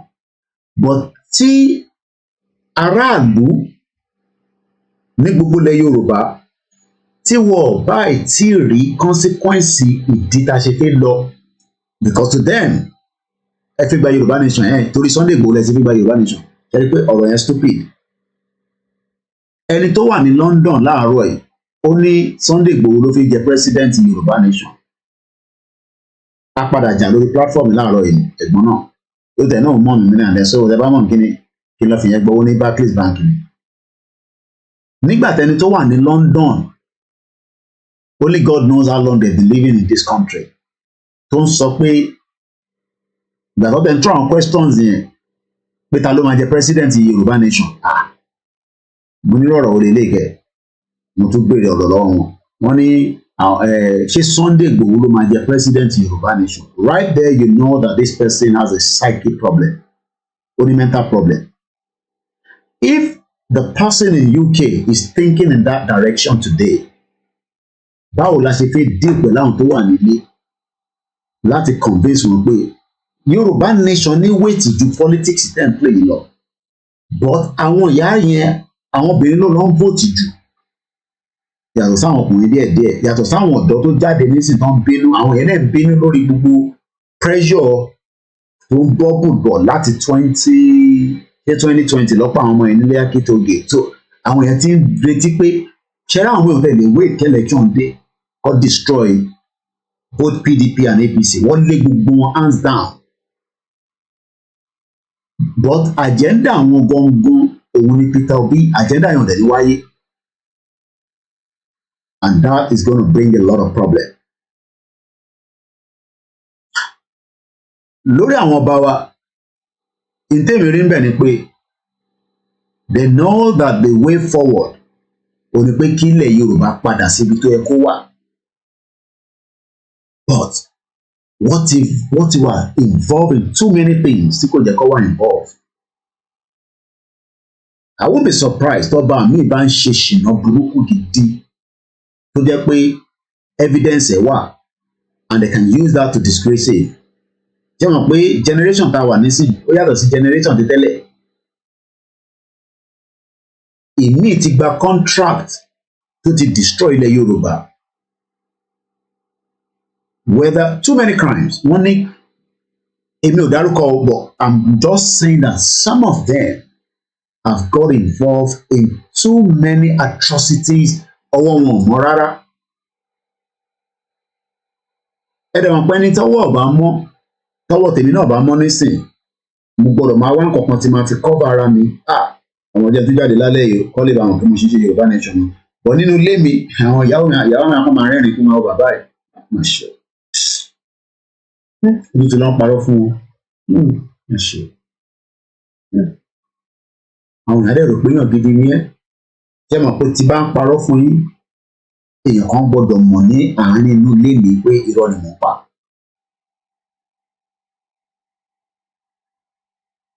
Èèyàn kan máa mọ̀. That is the situation we have presently with our kings. They are no longer loyal to the citizen tó jọ ọmọ Yorùbá. Gbogbo tó ń ṣe pé kábíyèsí o, gbogbo yẹn is no longer relevant in the society. They would have been our best bet to break the bone of the politician that have hold our people like that. Our politicians, they hold our èèyàn by, and that is going to change because you are now witnessing a new political party to operate in Lagos State. Because Lagos State gangan ni lẹ́yìn Ọ̀yọ́ State, Lagos State gangan ló di bonding Nigeria Southwest mu. And this is why we are saying that don't be upset with the new tsunami tó ṣẹ̀dé. The only problem with tsunami yẹn ò ní gbé wọn dókè because they're not going to get the presidency. Peter Obi is not, look, kàkà kó gba presidency, Tinubu á tún gbé owó jáde sí pé sẹ́ ọ gbọ́dọ̀ rí gẹ̀dẹ́lẹ̀. But PDP can feel the energy to feel burst. So PDP need Labour Party láti jẹ́ kí gbogbo ẹ̀kọ́ explode. They have nothing to lose. Atiku has nothing to lose. Let me say this. Not that he doesn't have something to gain, but the present situation right now, don't run in Nigeria nation that is about to explode. It's going to be between the PDP that is going to fuel the Labour Party, and everything is going to come on the street. Are they going to stop it? I don't think INEC is going to listen to anybody. We saw the military rolling into Lagos State. I've been telling you lately that our kings are having meetings, and these àwọn driver tó ń gbé àwọn general yẹn lọ ni mo sọ yìí ló ń gbé wọn dé ibi táwọn balẹ̀ Yorùbá. I'm not going to give you any name. They are having secret meetings with the GCO, GCO, GOC, àwọn top hierarchy military. They are having meetings with our kings. Sherry, the kind of military takeover that you retailer tó bá ṣẹlẹ̀ ní Nàìjíríà nísìn, ó máa wà too suspicious. GOC, okay. Lára àwọn tó ń gbé wọn ló confide pẹ̀lú mi, kò ń ṣe ìnira rẹ̀ tí ń ṣe information oyè yìí. I don't go into more details. But one thing I can say is, why are they having such meeting? Nígbà táwọn pariwo Yoruba nation, is it going to be for the benefit of Yoruba nation? Or is it still for the benefit of the politicians?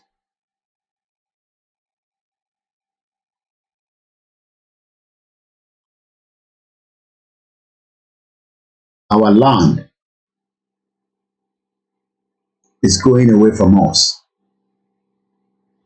We are not just dealing with one particular ethnic group that is interested in Yoruba land. The Igbos are interested in Yoruba land. Everybody knows that. But do you know that the international community are more interested than the Igbo people? While we are focusing on the Igbos, the Lebanese have become another Chinese. While we are focusing on the Fulanese, the Western world, which is the àwọn Igbo, àwọn yẹn lo a different mechanism. And for me, I think that our kings have sold our land. Ṣé gbogbo ìtawà ń pariwo 2014 amalgamation, àwọn ọba yẹn ti ta a fresh one. And it will be difficult for them now to recall that back. And that's why we are having this problem. Tó ń dàbí ìgbàgbẹ́ pé kí gbogbo náà ọ̀rọ̀ Yorùbá nation yóò ń drag. Tábà ní ká máa lọ ní létò ní diplomatic way, ká máa bára wa sọ̀rọ̀, kí bá Gani sọ̀rọ̀, the same thing tí bá Gani sọ pé gbogbo àwọn baálẹ̀ àwọn ọba àwọn leaders náà ní ṣe, is because everybody knows something. The Yoruba land has been sold. I won't be surprised.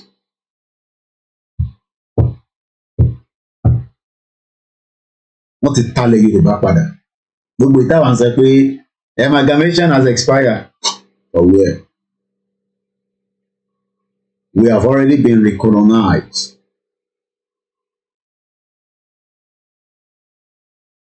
Wọ́n ń ṣe ilẹ̀ àdúgbò ni mo sọ nísìnyí.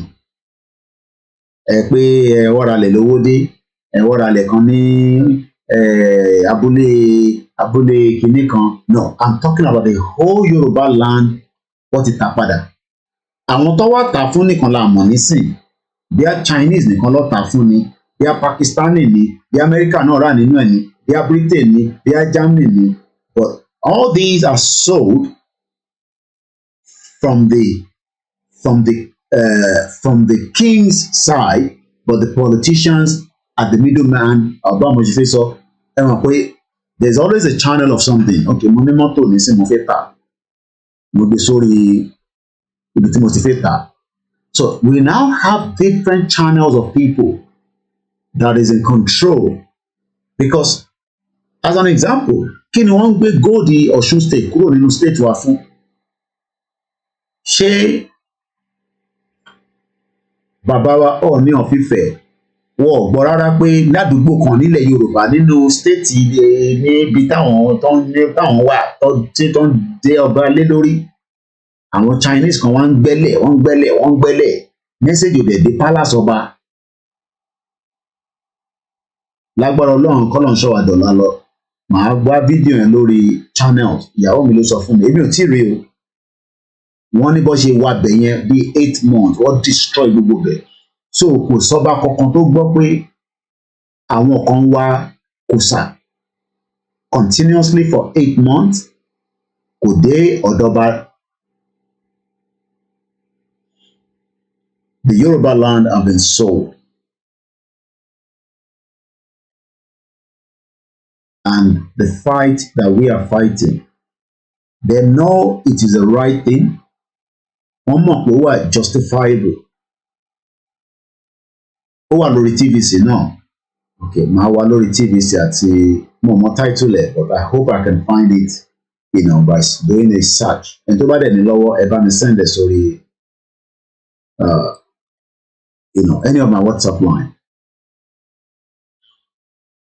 The Yoruba land is no longer in our control.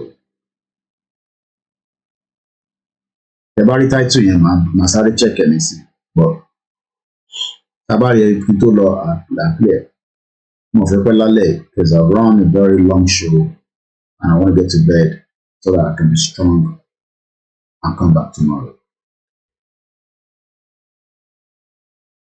Mo post ẹ̀ rí bí àwọn back end team mi. And if our kings have sold the land, ilẹ̀ yẹn máa bínú.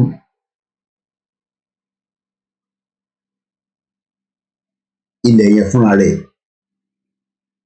will get angry.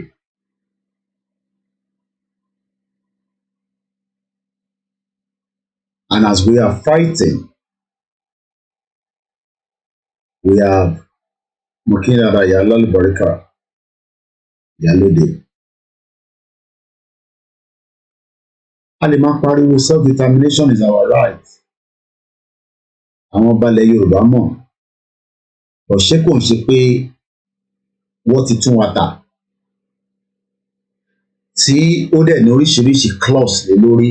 Bí a clause kan máa wà pé a lè dá dúró nínú ẹ̀, ìyẹn ni mo lè sọ. Bí a clause mi dẹ̀ wà pé tá bá tún máa dá dúró, kò lè jẹ́ nísìn. Ọ̀nà wo la wá fi gbà la fi fi jáde? That is still one question that everybody is asking.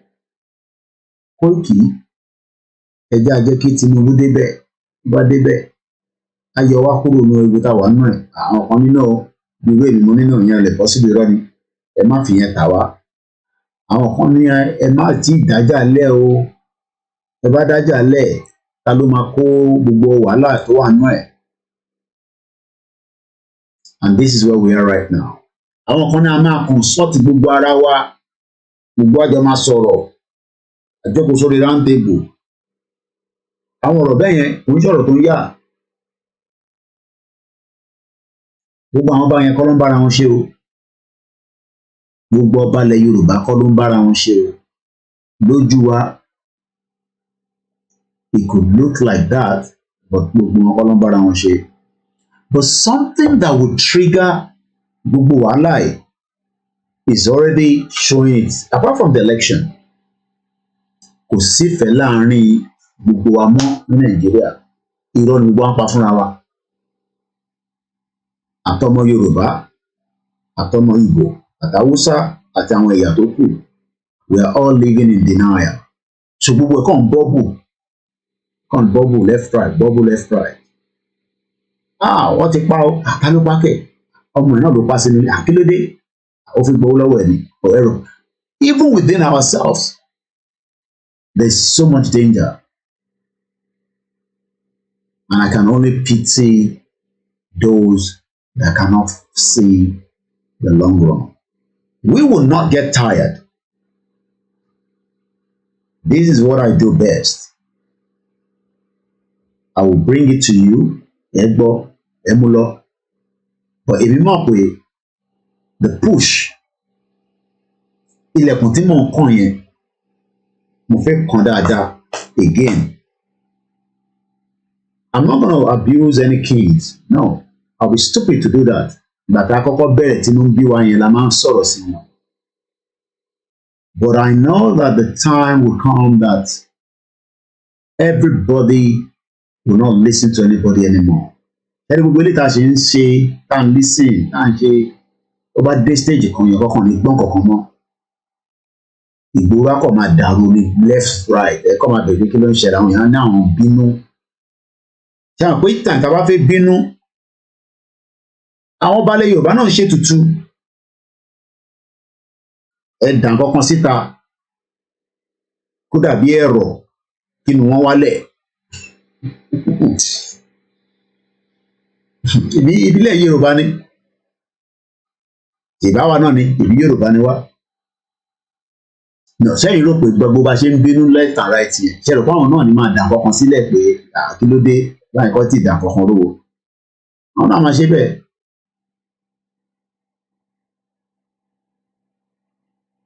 But one thing is, they can live in their fake denials. nígbà tí ilẹ̀ bá dé fún rẹ̀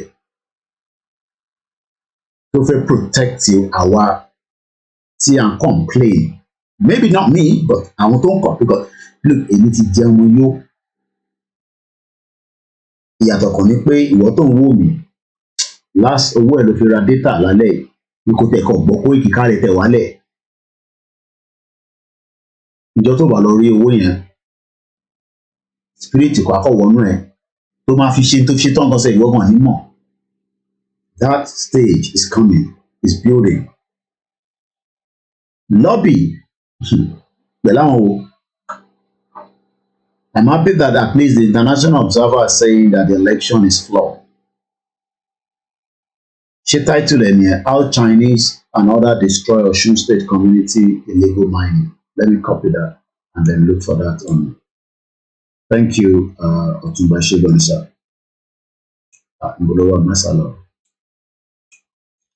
So, like I said, we are at the crossroad. Ẹ̀yin ará Èkó, ẹ má fi ọ̀rọ̀ Labour Party fi ṣèbínú. Ẹ bínú sí àwọn tó ń darí yín, tó jẹ́ àwọn olórí yín. Tọ́dẹ̀ sọ fún yín pé,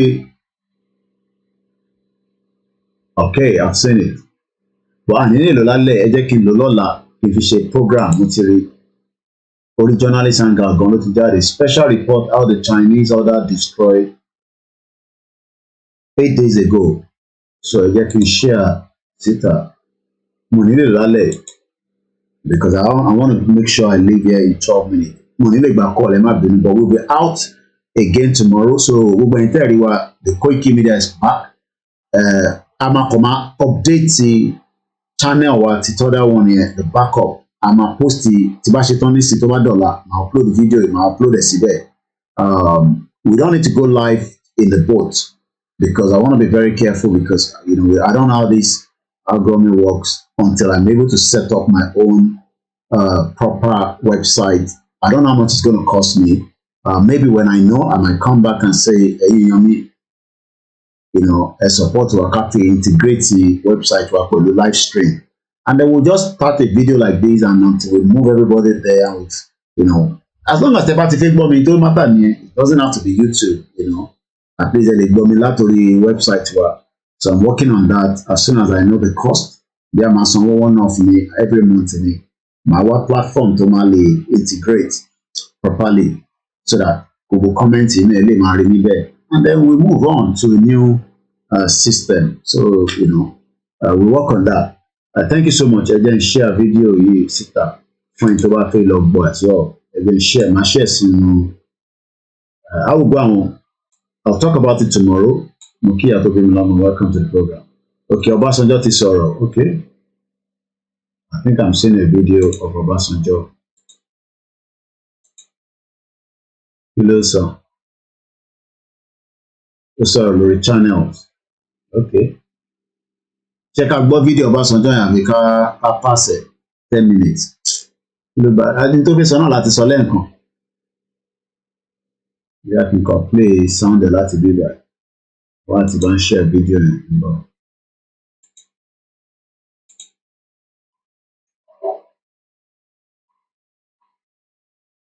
I play lọ́la, but a lè gbọ́ sound yẹn níbí báyìí.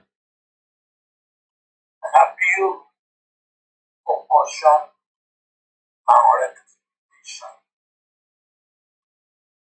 Nigerian brothers and sisters, greetings to all. I am constrained at this point, and I crave indulgence. Now, gbogbo ilé tó Ọbásanjọ́ ń ṣe nísìnyí, again they are playing to the international community. Bàbá yẹn jáde lọ sọ̀rọ̀, they fi calm wọn down. Tó bá máa fi dọ̀la nísìnyí, I won't be surprised pé àwọn ọba náà máa release statement. Ẹ̀yin aráàlú, ẹ ṣe sùúrù, gbogbo ẹ máa dá, ó kù díẹ̀ ní dáadáa, dódòdó. And at the end of the day, whether that will calm the situation or not. But lọ́la lágbára Ọlọ́run, we will play that video properly because I've spent, after the broadcast, I thought I was going to sleep. I couldn't sleep. So mo ti ranjú kalẹ̀ láti àárọ̀, and I was out with my first broadcast at 7 o'clock in the morning, and that lasted for quite a long time, you know. So, but lágbára Elédùmarè, Lola will be back again. I appreciate everyone. Ẹ jẹ́ ká fọkàn wa balẹ̀. We have been able to push our message out there. Okay, ṣáwọn ibi tó win nìyẹn. Ìkẹjà, Ìyànàpájà, Ẹgbẹ́dá, Ìkọ̀tún, Ṣòdì, Ìyànà Ìbà, CMS, Anobo area, everywhere militarized.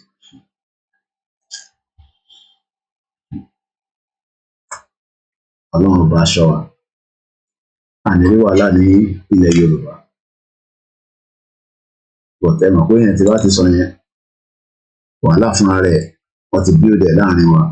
Mo kí gbogbo ẹ̀yin dádì wa, ẹ̀yin ẹ̀gbọ́n mi, ẹ̀yin ọmọ yín náà ní àbúrò yín KOIKIMEDIA. Ẹ̀yin mọ̀ kó tó jọ́ mẹ́ta fẹ́yìn tí ẹ ṣe rí mi for like 5 days or 6 days. But àwọn kan tí ń wo platform tí a jẹ́ backup ta ní. Once again, not only Ọ̀ṣun, it happens also in Ondo State. Wow.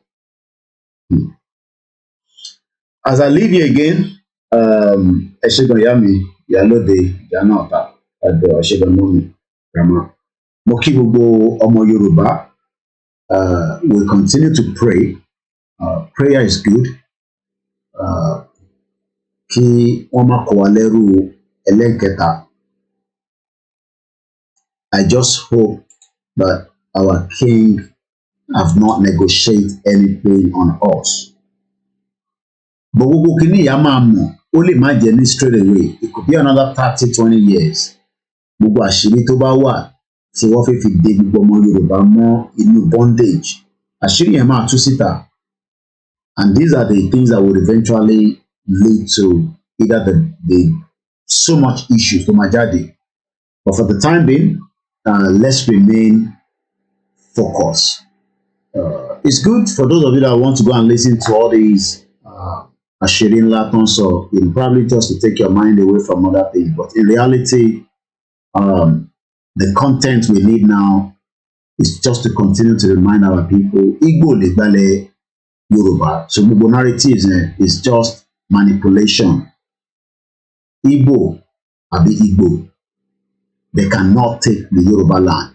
But should we remain in Nigeria, you will see more of changes in the political terrain. And you cannot stop that because they are part of Nigerians and they can set up a political party and they can have more Igbo people there and they will win any slot or any representative within the Southwest. You can't do anything to that. But when we have our own independent sovereign nation, we can control such. Even if they are going to be the one that are married into our, I have a cousin that married to an Igbo man, and they're living very well. There's nothing wrong in that. If he wants to be a Yoruba candidate, the immigration rules will say, if that is okay. The constitution, but presently as it is right now, you cannot chase anybody out of Lagos State and you cannot chase anybody out of the Southwest.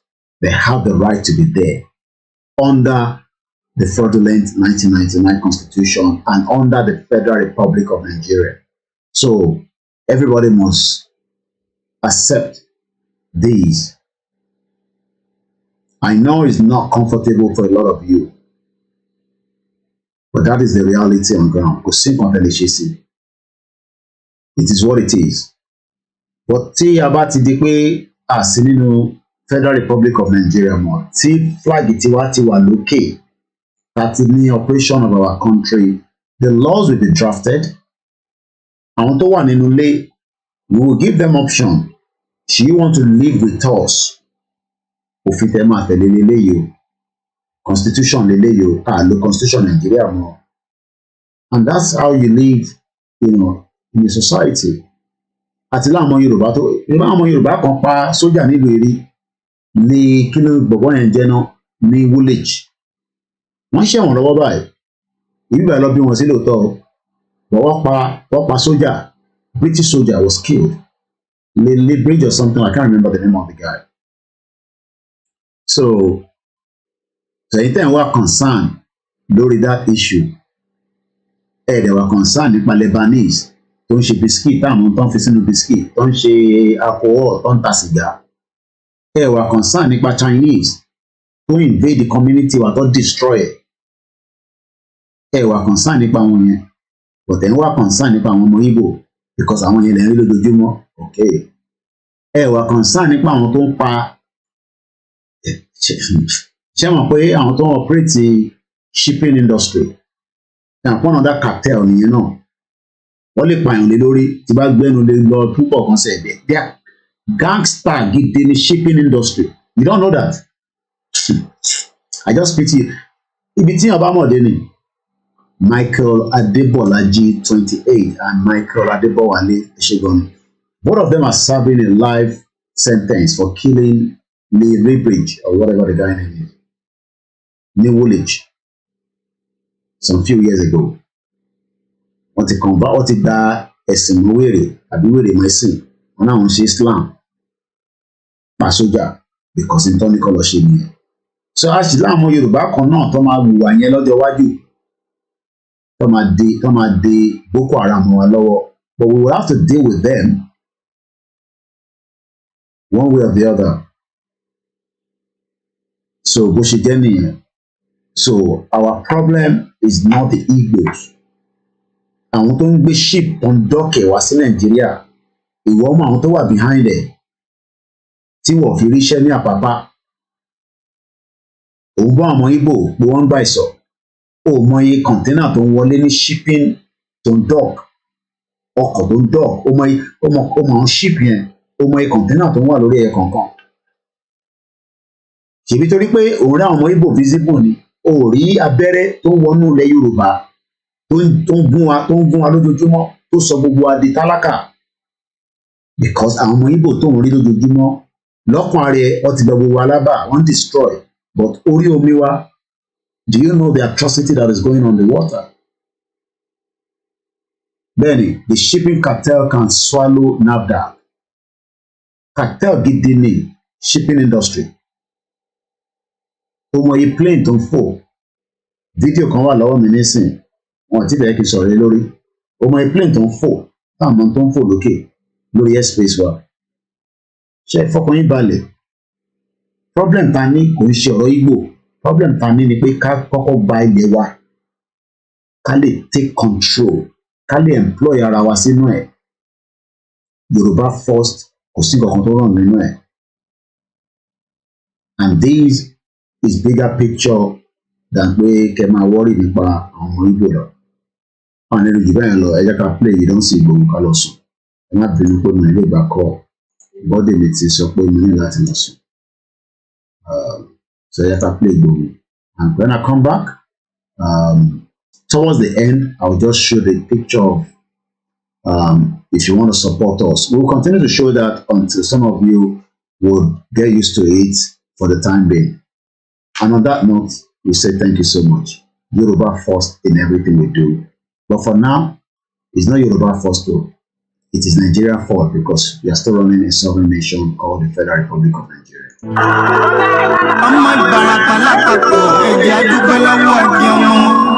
Ọmọ Yorùbá lápapọ̀ tilẹ̀ tó kó ẹ̀mí àgbọ̀ ẹ̀bá nǹkan wọn Adéyẹmọ. Chief Sunday Adéyẹmọ Ìgbòho orúkọ ńlá tí ń jámọ̀ láyà bí ara orúkọ tó ń dẹrù bo lórúkọ gan-an. Ọmọ Yorùbá ẹ má sùn o torí pé bùrà a kò lè fojú kégbodò láyé títa ríro lẹ̀dá ń kọlà wúrà tó máa dán alànà kọjá dandan o. Ọ̀wọ́n irin ní má bẹ̀rẹ̀ wọ̀nà ẹ̀dá kan ò lè ṣì wá lọ́nà mọ́ ẹjẹ́ àfìmọ̀ṣọ̀ kan ká lè débi re ẹjẹ́ àjọ gbárùkù ti Sunday Ìgbòho ṣá ọmọ Ìgbòho mọ̀rẹ́ nílùú Alágbàdo Òde ọmọ atapẹ̀tẹ̀ wọnú omi ọmọ gègèlè wodò sànyà ìsànyà ò rẹ́ràn bàbá yín láàrin ìdí omi kò sì náà ń kán sí yín lẹ́nu ọmọ òkúta mẹ́ta òkè gbòó. Ìkan ṣe yín ní dábọ̀dàbọ̀, ìkan ní mọ́ rọra. Ìkan tó kù nígbà tí wọ́n ò mọ̀ gbòó mọ̀ rẹ́, kí ló dé gbòó mọ̀ rẹ́ sí. Ọmọ òpópó sanran, ìgbàgede gbòó sùn wọn láláìsí bẹ̀rẹ̀. Wọ́n ní kó ní bẹ̀rẹ̀, ó máa kó bẹ̀rẹ̀ lọ. Ẹ̀sìn ò ní bímọ méjì ní gbòó mọ̀ rẹ́, bẹ́sìn bá bímọ méjì ní gbòó. Àfikàn pọ̀pọ̀ sí, àmúkan yòókù bọ̀ sànyà, àtúmúyà rẹ̀ tí ò lọ́rọ̀ gbọ́, àfiṣẹ́rù wálé wàrà mòjé. Ọmọ onílé ọ̀la, àwọn àjòjì tó ń ṣe ségesège, tọ́láwọn ò ní bomi kó sí mu, wọ́n láwọn ò ní bomi sànyà wẹ́sẹ̀. Ìgbà tójú kò fi rí ńkọ́, gbogbo wọn náà sáré bomi kó sí mu, wọ́n sì bomi sànyà wẹ́sẹ̀. Ọmọ abẹ́rẹ́ mẹ́ta òde ayé, ọ̀kan ṣẹ́, ọ̀kan tẹ̀, ọ̀kan tó kù ní gbogbo ayé fi ránṣọ kiri. Gbogbo ọmọ Yorùbá Sunday Igboho onírèlẹ̀ láéláé, torí àbá lásán nìkan ń dá, òkúta ò ṣe gbé fún wọn o. Ìmọ̀ràn lásán ni ti balùwẹ̀, kò pọ́sibú kó dòdò láyé ń bí. Ó kún díẹ̀ kí tọ́ domi, láéláé ìtọ́ mi lè domi.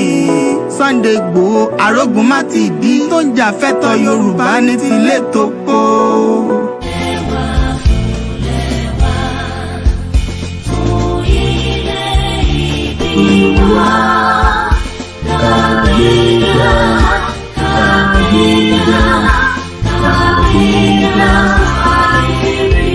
Ìgbàgbọ́ àti ìbẹ̀rù, ká ṣiṣẹ́,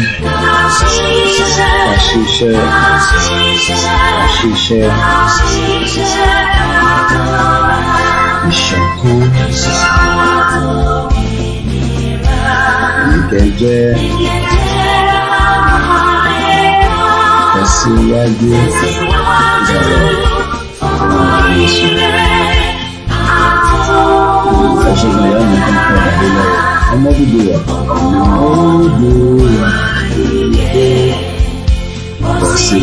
Easy 1, 2, 3, good night. Comment from B, Shigama. Olùṣègùn Ìsànyà Mùkúnmi. Allow Baba Mùkúnmi Parapata for Instagram. Akin Games, we love you all. My name is Olamileka, Omelamas, John Taiwo, and the rest of the entire Daruko Amabinu, Mukini Dada Yami Gomileke. Ubani Grandma, thank you so much. Daro.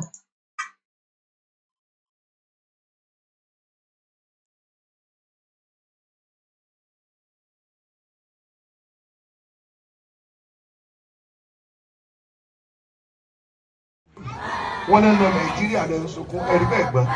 Nàìjíríà tó fẹ́ ní education, tó fẹ́ ní health, infrastructure wọ́n fẹ́ ní, ohun kan náà fẹ́ ní, ẹwà náà fẹ́ ní ìbọ̀dù ẹ̀ sọkún ìran rẹ̀ nígbà yìí.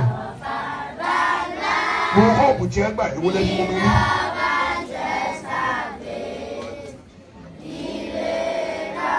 Àfáàmì náà wá sí òun kí wọ́n na ọmọ wọn lábẹ́ ọmọ ìdáná wọn. Kọ́lá tí Nàìjíríà máa ń gbọ́ bọ́ ìjọba yìí, èmi wà náà tí ó máa sọ. Ẹyẹ gémi eré pa, ẹfẹ́ nìyí ní gbogbo nǹkan, kò sẹ́ni kéde kò sí pa. Bẹ́ẹ̀ yẹn kọsẹ̀, kò lè rí òògùn lọ́sibítà. Ìṣúná kò sómi. Ó kó òògùn ọ̀nà lọ, ọdún mẹ́fà wọn ò ní ṣe ewu kó pàrọ̀ àdúgbò tán. Ọmọ Oòduà. Ọ̀gá Fúlàní ló jẹ́ o. Yorùbá nation yìí ti gbogbo wa ni. Kó má gbọ́dọ̀ bàjẹ́, torí kò sílùú mìíràn.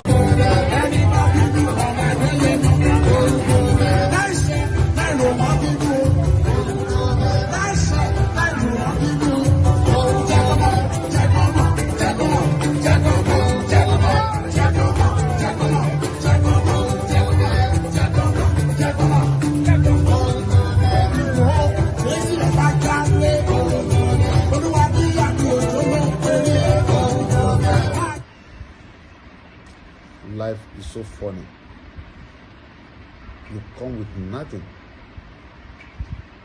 then fight for everything, and later leave everything and go back with empty hand. God is powerful.